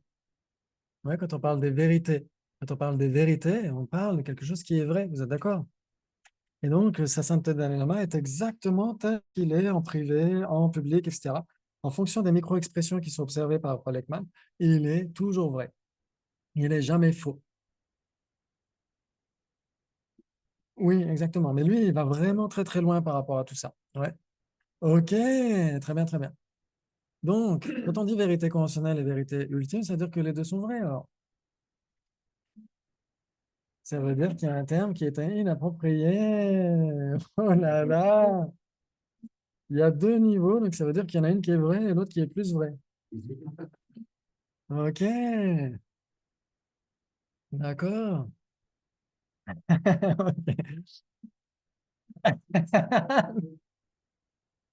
Quand on dit une vérité conventionnelle, en réalité, on parle de ce qui est vrai. Pourquoi? Pour l'ignorance. Ce qui est vrai pour l'ignorance, est-ce que c'est vrai ou est-ce que c'est faux? C'est faux, exactement. Essayez de bien garder ça à l'esprit. C'est très important, c'est capital. Capital. Quand on dit vérité conventionnelle, c'est quelque chose qui est vrai pour l'ignorance fondamentale. Ça veut dire que c'est considéré comme existant de manière inhérente par l'ignorance fondamentale. C'est-à-dire que c'est l'objet d'observation d'une ignorance fondamentale qui va le saisir comme exister de manière inhérente. Donc, c'est considéré comme vrai par cette ignorance. Exactement comme quand on est dans le rêve. Pourquoi est-ce qu'on souffre dans un cauchemar? Pourquoi est-ce qu'on a des émotions malsaines pendant un cauchemar, qu'on a des sensations difficiles à supporter, etc. Parce qu'on croit à l'apparence, on pense que c'est vrai, alors que c'est faux. C'est à cause de notre ignorance qu'on souffre. Si on réalisait que ce n'est qu'une apparence onirique, et ça on le réalise que quand on se réveille, on réalise la véritable nature de ces apparences comme étant oniriques. Et non, dans ce cas-là, on ne souffre plus. L'ignorance fondamentale, l'ignorance qui saisit un soi, l'ignorance qui est le premier lien des 12 liens de production dépendants, ou l'ignorance, la saisie égotique, comme tu veux l'appeler. Ça, c'est très important. C'est cette ignorance qui est persuadée qu'il y a un serpent en lieu et place d'une corde. Elle croit que ce serpent est vrai, d'où la peur qu'on a. On a peur parce qu'on est persuadé qu'il y a un serpent qui est là, alors que si on arrive avec la lampe torche, on va dire « Non, il n'y a pas de serpent qui est là, il y a juste une corde. » Ouais. Ok, donc la corde est prise comme étant un serpent. Ouais. Les phénomènes conventionnels sont pris comme existants de manière ultime par cette ignorance-là, sont considérés comme vrais par l'ignorance. Et donc, ce qui est considéré comme vrai par l'ignorance, c'est faux. Ça n'a pas d'existence véritable. Et leur absence d'existence véritable, c'est la vérité ultime. C'est leur vérité ultime. Est-ce que ça vous parle? Non? Oui, mais non.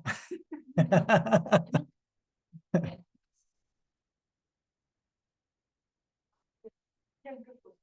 Quand je travaille dans un rêve, il y a un rêve qui se comprend. Tout à fait. Il y a une corde. Exactement. Il y a quelqu'un. Oui, exactement.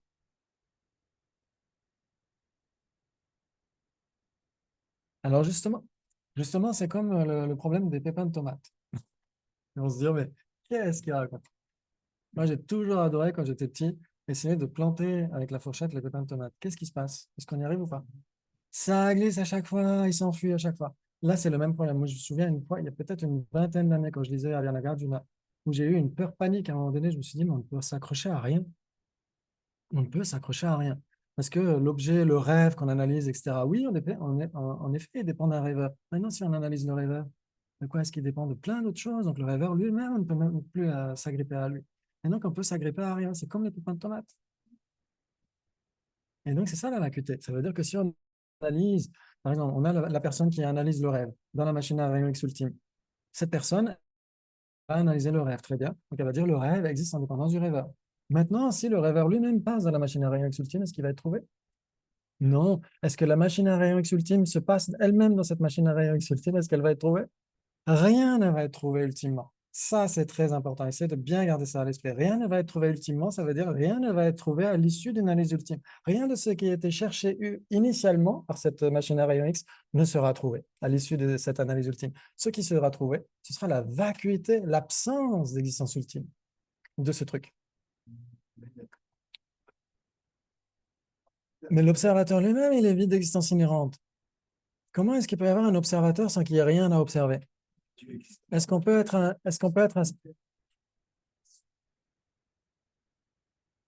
Exactement, ça veut dire qu'il y a quelqu'un qui opère cette analyse ultime. Maintenant, si on passe à la machine à rayon X ultime, cet observateur lui-même... Exactement. Mais on fait par étapes. Ça vient de... Exactement. Alors même avant ça, j'imagine, même avant ça, même de manière conceptuelle.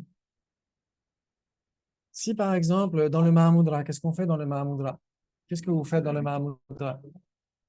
La nature de... On médite sur la nature de l'esprit, laquelle? La nature ultime ou la nature conventionnelle? La nature ultime de l'esprit, exactement. Est-ce que cet esprit qui médite sur sa propre nature ultime, est-ce qu'il va se saisir comme existant de manière absolue? Non, en effet, c'est impossible, puisqu'il médite sur sa propre vacuité. Ah, mais c'est difficile. Alors, c'est difficile, mais ce n'est pas infaisable. Si on a vraiment les bonnes... Alors, c'est conceptuel. C'est conceptuel. Mais c'est conceptuel jusqu'à ce qu'on obtienne l'état d'arga. Hélas. Hélas. Parce que ça va prendre du temps. Et là, c'est pas bon. Observer l'esprit, c'est facile. Ça, avec les bonnes conditions, avec les conseils de sa sainteté, c'est pas hors de portée. Mais réaliser directement la vacuité de l'esprit, là, c'est autre chose. Là, c'est autre chose. Ouais. Donc, c'est pour ça qu'il faut il faut bien comprendre les deux niveaux de vérité. C'est-à-dire que l'observateur, pour qu'il y ait une vacuité, la vacuité n'a pas d'existence absolue. La vacuité, elle existe conventionnellement parce qu'elle est observée par une condition valide conventionnelle. Ça veut dire que l'existence de la vacuité, c'est une vérité conventionnelle. La vacuité, c'est une vérité ultime. L'existence de la vacuité, c'est une vérité conventionnelle. Et cette existence de la vacuité, elle est déterminée par quoi? Une analyse ultime ou une analyse conventionnelle? Conventionnelle, exactement.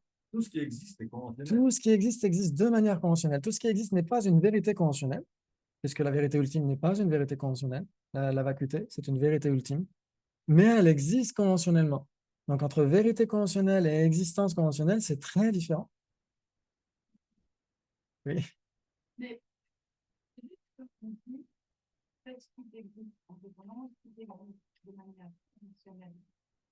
Et tout est une projection de la fonction. Oui, d'une certaine manière. Après, il faut l'interpréter.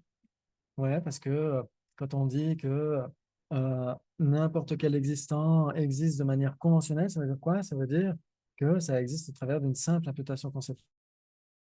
Mais ce n'est pas parce qu'on impute conceptuellement quelque chose que ça existe. Par exemple, si je pense à paix dans le monde, ce n'est pas pour autant, hélas, qu'elle va exister au moment où je la désigne.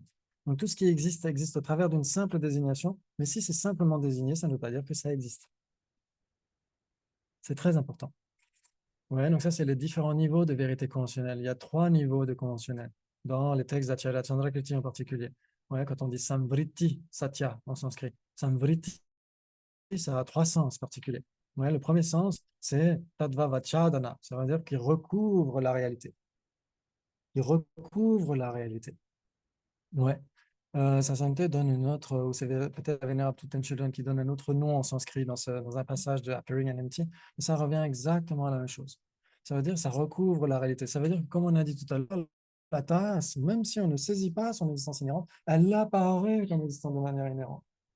Et donc, sa vacuité n'est pas montrée, elle est cachée.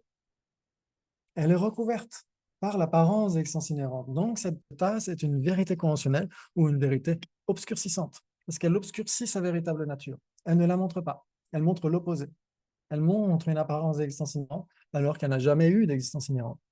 Exactement comme le prestidigitateur sur la scène qui coupe sa femme en deux.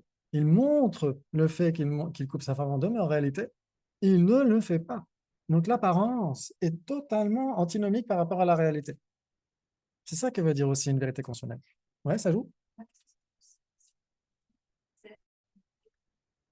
Par exemple, le rêve. Ouais. Ça, il faut qu'on le voit pour le 3e niveau de dépendance. Ouais, on va le voir. Le 3e niveau de dépendance ou le 3e niveau de existence dépendante, ouais, de Samvriti Satya. Ouais, donc ça, c'est au 3e niveau qu'on va retrouver ça. Le 2e niveau, ça veut dire la relation dépendante. Paraspara Sambhavana en sanskrit. La relation dépendante. Ça veut dire que la table, elle dépend de ses parties. Non seulement elle dépend de ses causes, mais elle dépend de ses parties. Alors que les causes, elles existent avant la table. Donc, une fois que la table est là, ces causes ont cessé.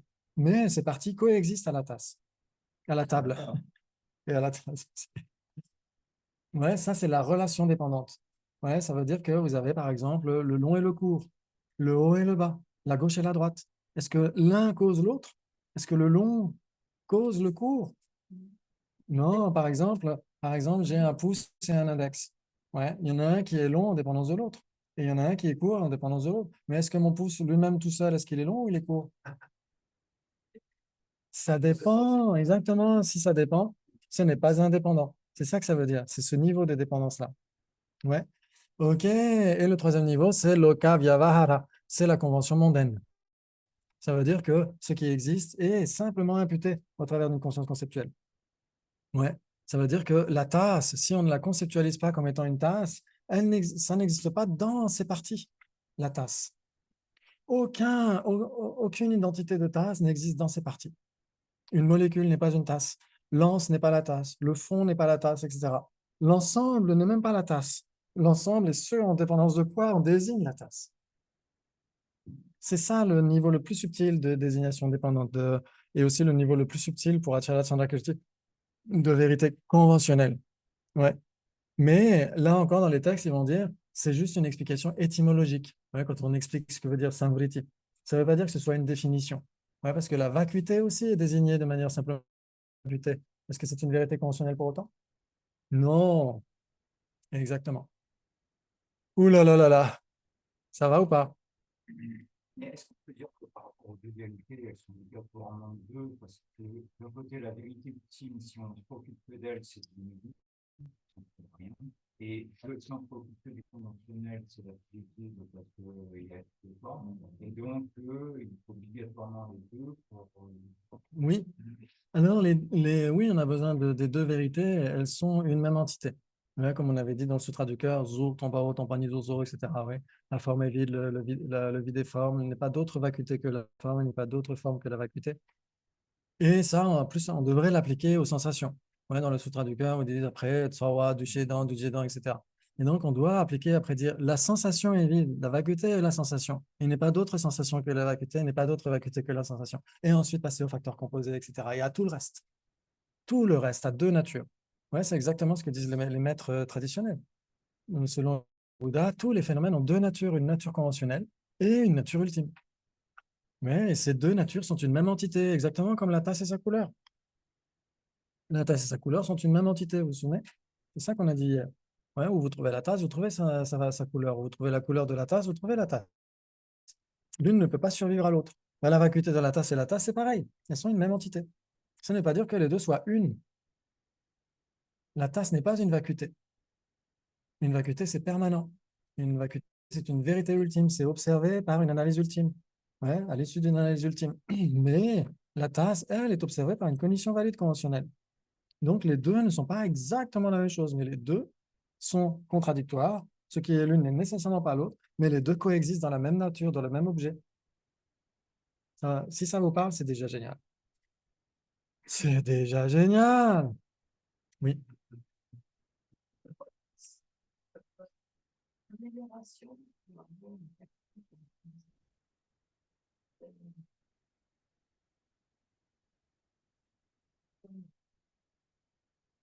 Juste des prières. On peut faire des prières pour ces personnes-là et espérer qu'un jour, elles aient l'occasion de à nouveau faire germer leurs graines du passé, si elles en ont, j'imagine que oui, ou produire de nouvelles graines et un jour avoir les bonnes conditions pour ça. Parce que si on n'a pas toutes les facultés, quand il parle des facultés dans le Damrim, par rapport aux 18 caractéristiques, il ne parle pas nécessairement des facultés visuelles, auditives, etc., mais surtout des facultés mentales. Puisque, comme on l'a dit, la vacuité, c'est un phénomène caché. C'est tellement bien caché que quand une vérité conventionnelle apparaît, elle montre l'opposé de la vacuité. Elle montre l'apparence d'existence inhérente, là où il y a une vacuité d'existence inhérente. Et donc, c'est pour ça que, en effet, vu que c'est caché, c'est bien caché comme la poulette dans Camelot, c'est ça que tu disais, non? Elle est coquine, mais le pire, c'est qu'elle n'y est pour rien, c'est à cause de notre esprit. Et donc, à cause de notre esprit, il y a justement ce fait que la vacuité soit un phénomène caché, et comme c'est un phénomène caché, il n'est pas évident, il n'est pas manifeste, il n'est pas visible à l'œil nu, ni à l'oreille, ni au goût, ni au toucher, etc. Il est appréhensible par la raison. La raison, la déduction, l'inférence, tout ça, c'est tellement primordial. C'est pour ça qu'il y a tous ces raisonnements. Tous ces raisonnements, ni un ni multiple, les 4 éclairs de diamant, etc., etc. Pourquoi ils sont employés? Pour certifier la vacuité, exactement quand on fait une enquête, comme on disait hier. Quand on fait une enquête si notre vie est en jeu, notre vie spirituelle est en jeu, comme dit le Panchen Lama, Panchen Rinpoche, qui dit que ne pas comprendre la vacuité, on tourne encore dans le samsara. Et la comprendre nous permet de nous débarrasser de la souffrance définitivement. Donc, il y a un enjeu immense. Quand on comprend ça, on se dit, ça vaut vraiment la peine. Ça vaut la peine de passer du temps, essayer de comprendre. C'est ce que dit Sassante, justement, dans Appearing and Empty. Il dit, quand on peut voir un petit peu la personnalité des gens en regardant leurs bouquins. Il dit, quand vous regardez les bouquins du Lamrim des gens, alors toutes les premières pages, tout ça, c'est vraiment chiffonné, ça a été lu et relu, etc. Quand on arrive vers le milieu, bon, il y a un peu moins de traces, de taches sur les pages et tout. Et au moment de la vacuité, les taches, il n'y a plus aucune tache, les pages sont intactes. Il dit, idéalement, on ne devrait pas étudier dans le sens de faire que réviser ce qu'on connaît déjà. C'est essayer de repousser nos limites, essayer d'aller au-delà de notre ignorance. Et ça, on le fait dans la méditation analytique, on le fait au cours des débats avec quelqu'un, etc. C'est tout le but de tout ça, c'est d'essayer de certifier la vacuité. Je me souviens que Geshe Jampel qui avait dit ça aussi à Nalanda, il avait dit, mais à chaque fois qu'on fait des prières, à chaque fois qu'on fait un rituel, à chaque fois qu'on étudie, etc., il faut garder à l'esprit que c'est pour finalement comprendre la vacuité. Parce que c'est la solution. C'est la solution.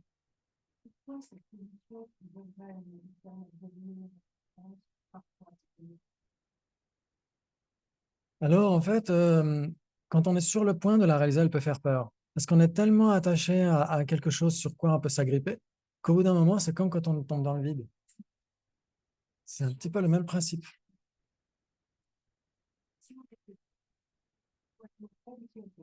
C'est la solution pour éliminer la souffrance. Et c'est exactement ce que dit le Bodhisattva Shantideva dans le chapitre 9. C'est exactement ce que tu es en train de dire. Exactement, il dit si vraiment on voyait, il dit vraiment si on voyait que c'est la solution à tous nos problèmes, on ne serait pas dans la peur, on aurait envie, on aurait le nez tout le temps dans les bouquins. Oui, ou la confiance en soi. Et souvent, la confiance en soi, parfois, quand on a une mauvaise confiance en soi, parfois, c'est une forme d'orgueil inversé aussi, parfois. C'est ce que dira Yannagarjuna. Il dit il y a 7 ou 9 types d'orgueil, et l'un des types d'orgueil, c'est l'orgueil inversé. C'est-à-dire qu'on se dit, moi, je suis le pire du pire du pire. Moi, je suis sur le podium du pire. Je suis le meilleur du pire. C'est une forme d'orgueil inversé. C'est une forme de paresse aussi dans les textes. Ils parlent d'une paresse de sous-estimation de soi. C'est-à-dire qu'on se dit, ah oui, les études, l'éveil, c'est pour les moines, c'est pour les bodhisattvas, etc. Mais moi, jamais, moi je suis laïque, moi jamais je comprendrai. Au contraire, il y a des laïcs qui connaissent les choses bien mieux que certaines autres personnes. Je ne pense pas que ce soit ça. Non, je pense parfois c'est aussi une paresse intellectuelle, comme on disait, parce que dans notre monde, tout va trop vite, etc.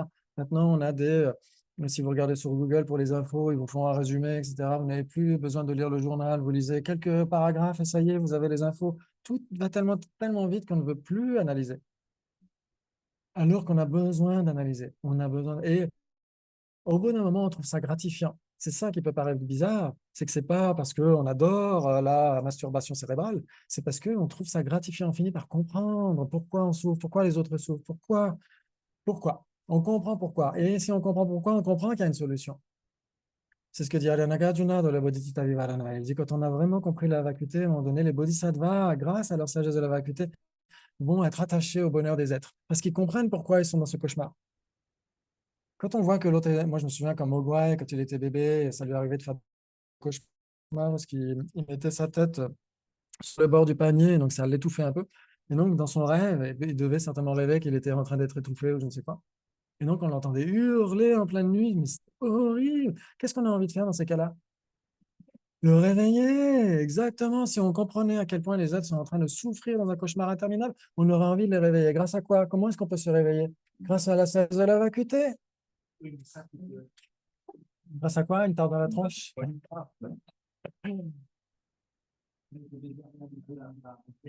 Parce que quand ça te déchire le cœur, quand tu vois cette personne qui est là, alors que c'est juste une conception fausse, c'est juste une apparence fausse à laquelle elle adhère, tu te dis, mais la solution est juste là, il suffit de la réveiller. Et donc ta compassion est d'autant plus puissante, j'imagine, non?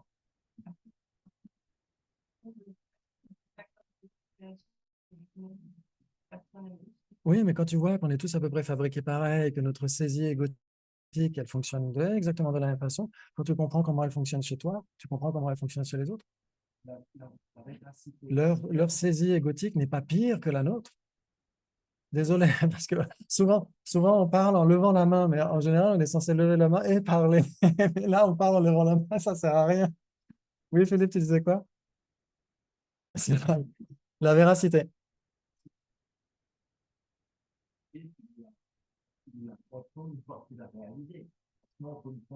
Que veut dire réaliser? Ah, mais non, justement, dans le bouddhisme, il y a deux types de réalisation. Il y a réalisation conceptuelle et réalisation directe. Ça, dans toutes les écoles bouddhistes, dans tous les domaines, il y a nécessairement deux réalisations. Nécessairement. Il y a la réalisation inférentielle et il y a la réalisation directe. La réalisation inférentielle, elle fait toujours le prémisse, elle est toujours l'aube ensuite d'une réalisation directe. Ça, c'est fondamental comprendre. Sinon, on va se dire, il faut pas réfléchir. Il faut pas réfléchir, il faut se dire, ça y est, je ne pense pas, je suis dans la vacuité. Non, je suis dans la vacuité de penser. C'est tout. Je suis dans une vacuité de pensée, comme ma tasse est vide de thé. Ça, c'est facile à réaliser. Comment est-ce qu'on peut s'éveiller simplement à réaliser qu'un frigo est vide de yaourt? Comment est-ce qu'on n'est pas éveillé depuis toujours si c'était le cas, si c'était ça, cette vacuité-là?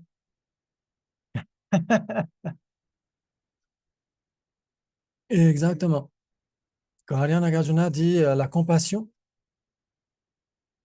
et c'est tout ça, c'est tout à fait ça. Est-ce qu'on peut réaliser la vacuité sans avoir une Il y a tout un chemin, mais en fait, oui, c'est tout à fait possible. Dans les textes, il parle des bodhisattvas de facultés aiguisées qui peuvent très bien, et ça le dit aussi dans Appearing and Empty, il y a des bodhisattvas qui peuvent très bien réaliser la vacuité avant même d'être bodhisattvas, ceux qui ont des facultés aiguisées. C'est tout à fait possible. Il suffit. Ouais, on a un espoir. Ça veut dire qu'on peut, même avant d'entrer dans une vraie bodhicitta, même avant d'entrer sur les voies mahayanistes, on peut déjà la réaliser inférentiellement. C'est déjà énorme, énorme. La définition Oui. d'inférentiel. Inférentiel, ça veut dire que c'est déductif. C'est une déduction logique, une inférence. On raisonne et la conclusion de ce raisonnement, c'est une inférence.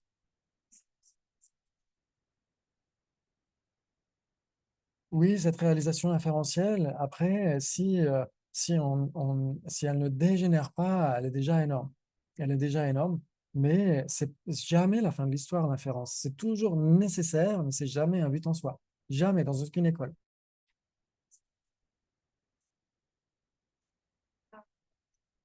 C'est quand je me dis, il y a ça fait la méditation.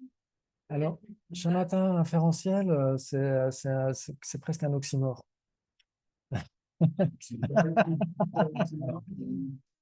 C'est comme une flamme froide. Shamatha n'est jamais inférentiel. Shamatha peut avoir pour objet n'importe quoi, vraiment n'importe quoi, n'importe quel existant. Shamatha, c'est dans le dernier chapitre encore du Lamrim. Ça s'était dit qu'il faudrait un peu abîmer les pages. Et c'est à la fin du Lamrim où, en effet, Vipassana, la méditation analytique, ou on pourrait dire, c'est plus que la méditation analytique. Vipassana, c'est quand on a obtenu shamatha, quand on a obtenu le calme mental et qu'on analyse à nouveau l'objet d'observation, ce Vipassana et aussi bien shamatha peuvent avoir comme objet soit une vérité ultime, soit une vérité conventionnelle. Ça veut dire que même les hindous qui pratiquent les dhyana, les samadhis, etc., ont Vipassana. Mais ce n'est pas un Vipassana qui a la vacuité pour objet. C'est un Vipassana qui a les niveaux subtils et grossiers comme objet, etc. C'est une méditation analytique, etc. Ouais. Shamatha, on peut méditer shamatha en dépendance de la vacuité. Ça veut dire qu'on peut avoir pour objet la vacuité. Mais pour méditer sur la vacuité, est-ce qu'on doit l'analyser avant ou pas? Nécessairement. Nécessairement. Et même de toute façon, pour méditer shamatha, il faut avoir analysé de toute façon la pression existence humaine, se dire quel bol on a, il faut en profiter tout de suite maintenant, on a la cerise sur le gâteau, il faut tout de suite méditer parce que sinon, quand on sera un mogwai, quand on sera un être des enfers, etc., comment est-ce qu'on aura l'opportunité de le faire? C'est maintenant tout de suite.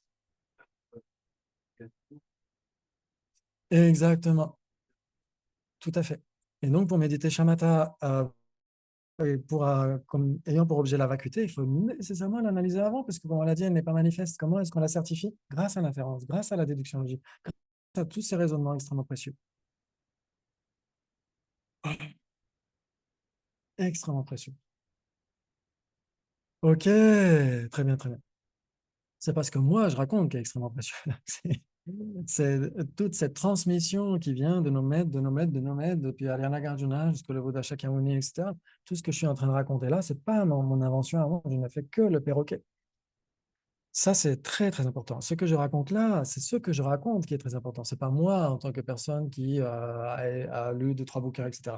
C'est essayer d'analyser par vous-même, essayer de voir par vous-même. Comment est-ce qu'on se saisit soi-même? Comment est-ce qu'on saisit les autres? Comment est-ce qu'on saisit une situation, etc. De manière purement existant de son propre côté. Comme si on n'y était pour rien. Comme si notre esprit n'y était pour rien. Or, c'est totalement différent.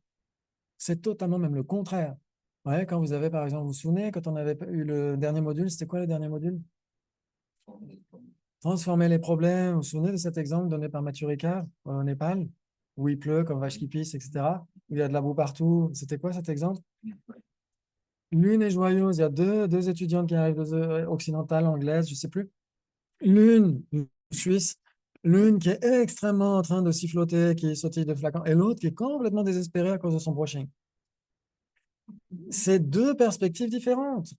Ça n'existe pas de son propre côté, ce n'est pas un problème de son propre côté. C'est un problème parce qu'on le voit comme un problème. Comme dit Lama Sopa-Rinpoche, tant qu'on verra des problèmes comme les problèmes, on aura toujours des problèmes.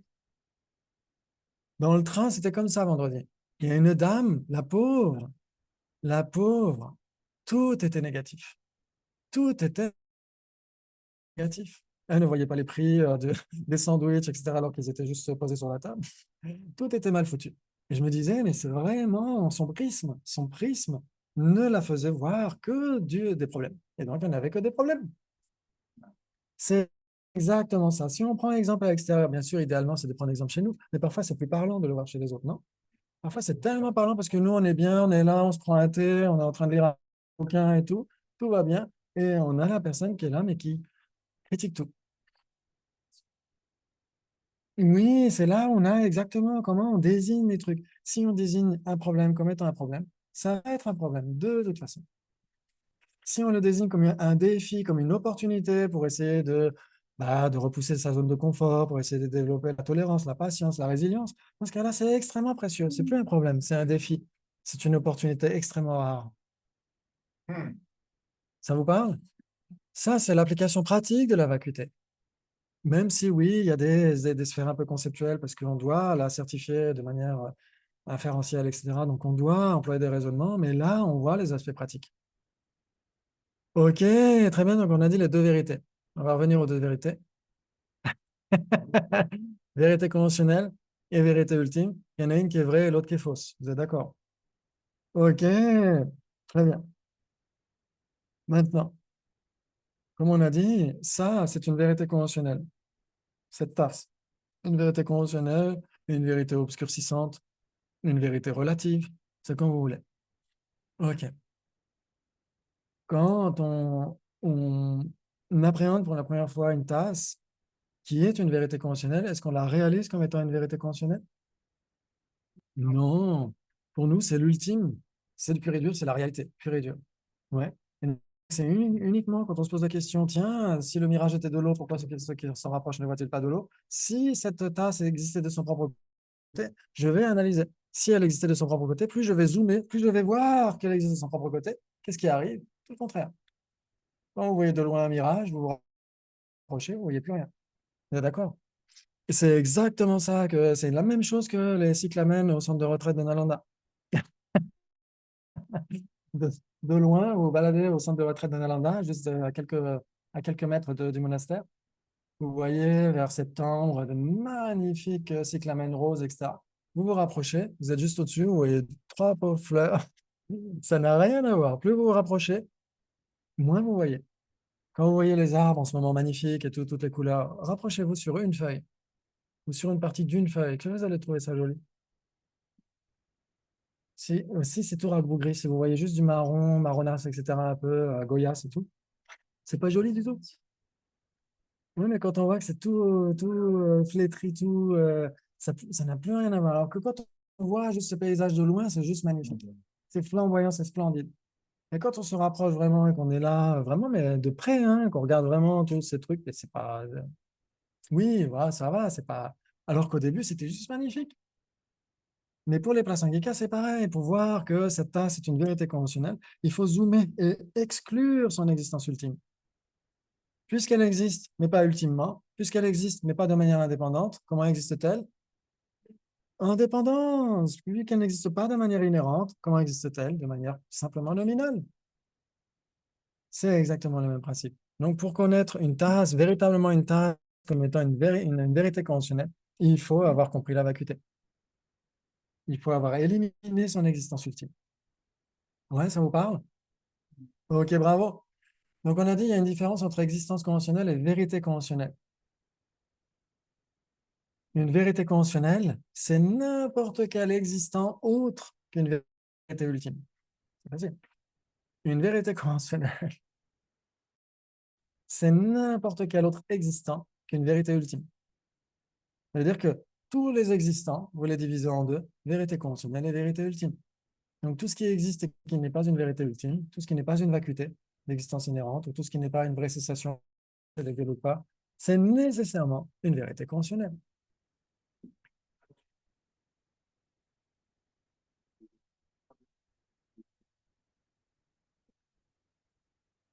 Oui, oui, on pourrait dire que parmi les quatre nobles, oui, c'est tout à fait ce qu'on avait dit hier, mais parmi les quatre nobles vérités, une seule est une vérité ultime. Les deux dernières sont associées aux vérités ultimes, mais seules les vraies cessations sont des vérités ultimes.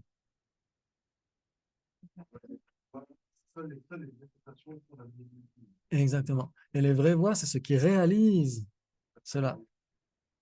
Exactement. Oui, exactement. Donc ici, ce qu'il faut voir, c'est que si ça existe, c'est soit une vérité conditionnelle, soit une vérité ultime, vous êtes d'accord? Soit une vacuité, soit autre chose que la vacuité, tout simplement. Maintenant, les phénomènes autres que les vérités ultimes sont des vérités conventionnelles. Maintenant, ce qui existe conventionnellement, ce n'est pas que les vérités conventionnelles, même la vérité ultime existe conventionnellement. Elle n'existe pas de manière ultime. C'est une vérité ultime, mais elle n'a pas d'existence ultime.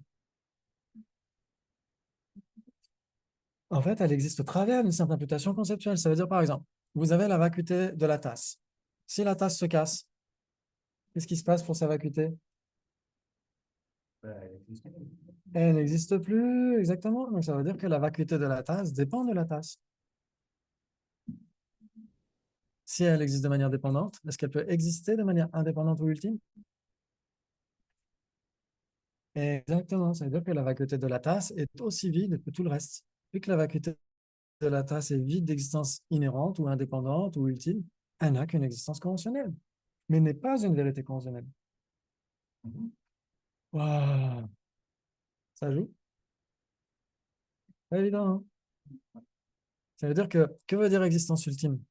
Ouais, voilà, c'est ça ma question. Que veut dire existence Ça ultime? n'existe pas, en fait, l'existence ultime. Exactement, l'existence ultime, ce serait une existence absolue, indépendante de son propre côté, sans être simplement imputée par une conscience conceptuelle, etc.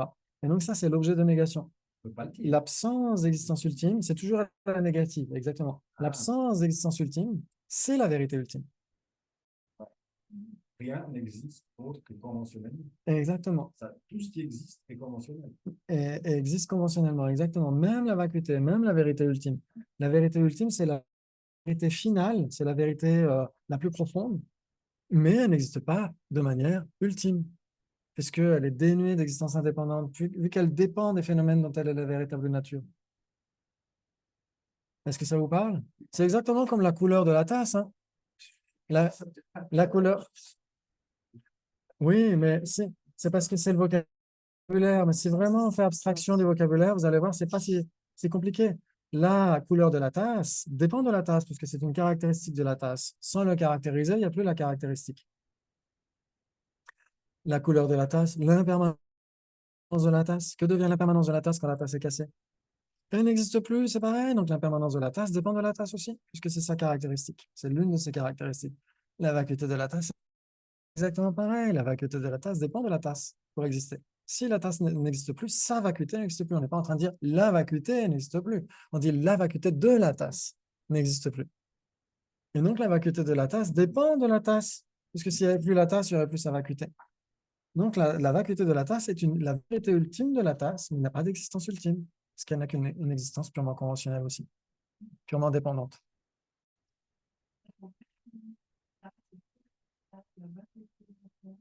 Oui, c'est juste que la vacuité sera la seule caractéristique de la tasse qui sera une vérité ultime. Toutes les autres sont des vérités conventionnelles.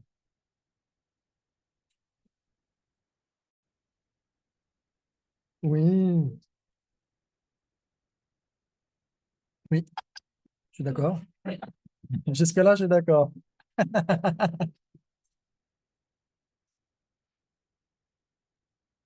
fait, là, ce phénomène-là, c'est quand il n'y a pas l'objet que la vacuité est là. Alors, on dira que quand l'existence ultime, l'existence indépendante n'a jamais été là. N'a jamais été là. Ouais, donc la vacuité de la tasse, elle existe dès que la tasse existe. Oui. Là, c'est une vacuité d'altérité. C'est parabhava shunyata. C'est une vacuité d'altérité. C'est-à-dire que c'est quelque chose qui est vide de quelque chose d'autre. Ouais. Alors que la vacuité, c'est l'existence de sa propre nature. C'est pas d'une nature autre, c'est de sa propre nature, c'est autre chose. Donc, parce que justement, une vacuité d'altérité, c'est tellement facile à réaliser. Exactement. Mais cette vacuité de yogourt dans le frigo reste permanente, mais pas éternelle. Si on remet des yogourts dans le frigo, cette vacuité cesse d'exister. Cette absence cesse d'exister. Ultimement, quoi qui existe? Rien. Rien n'existe ultimement. Dans la vacuité, il n'y a ni forme, ni sensation, ni identification, ni facteur composé, ni conscience. Ni œil, ni oreille, ni lait, ni langue, ni les 4 honneurs de vérité, ni les 12 liens, ni vieillesse, ni mort, etc. Ni même la vacuité n'existe ultimement. C'est magnifique. Les pépins de tomates, ni les consciences. Exactement. Ce que quand on dit dans la vacuité, ça veut dire ultimement. Ton là, zoom, il y a toujours cette mention dans la vacuité. Il n'y a jamais, il n'y a pas d'œil, pas d'oreille, etc. Ça, si on disait il n'y a pas d'œil, pas d'oreille, on dirait, bah, hey, mon œil. Mais si on dit dans la vacuité, ça veut dire si on cherche ultimement, c'est impossible à trouver. Et il n'existe que conventionnellement.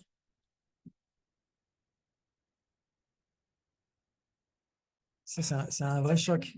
Mais je comprends tout à fait. Même la force n'existe pas.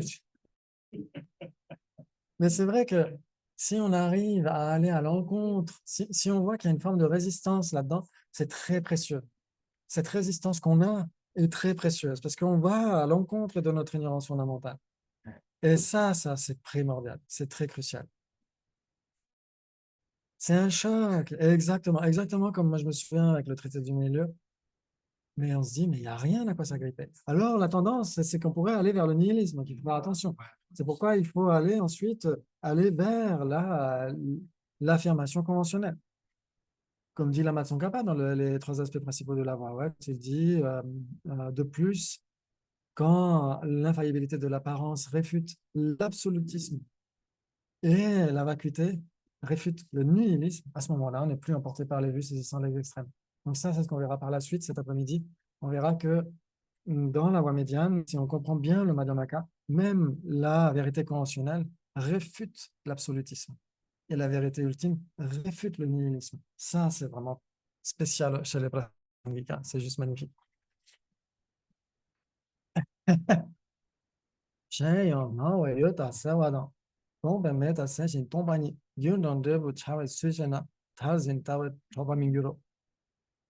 Ouais.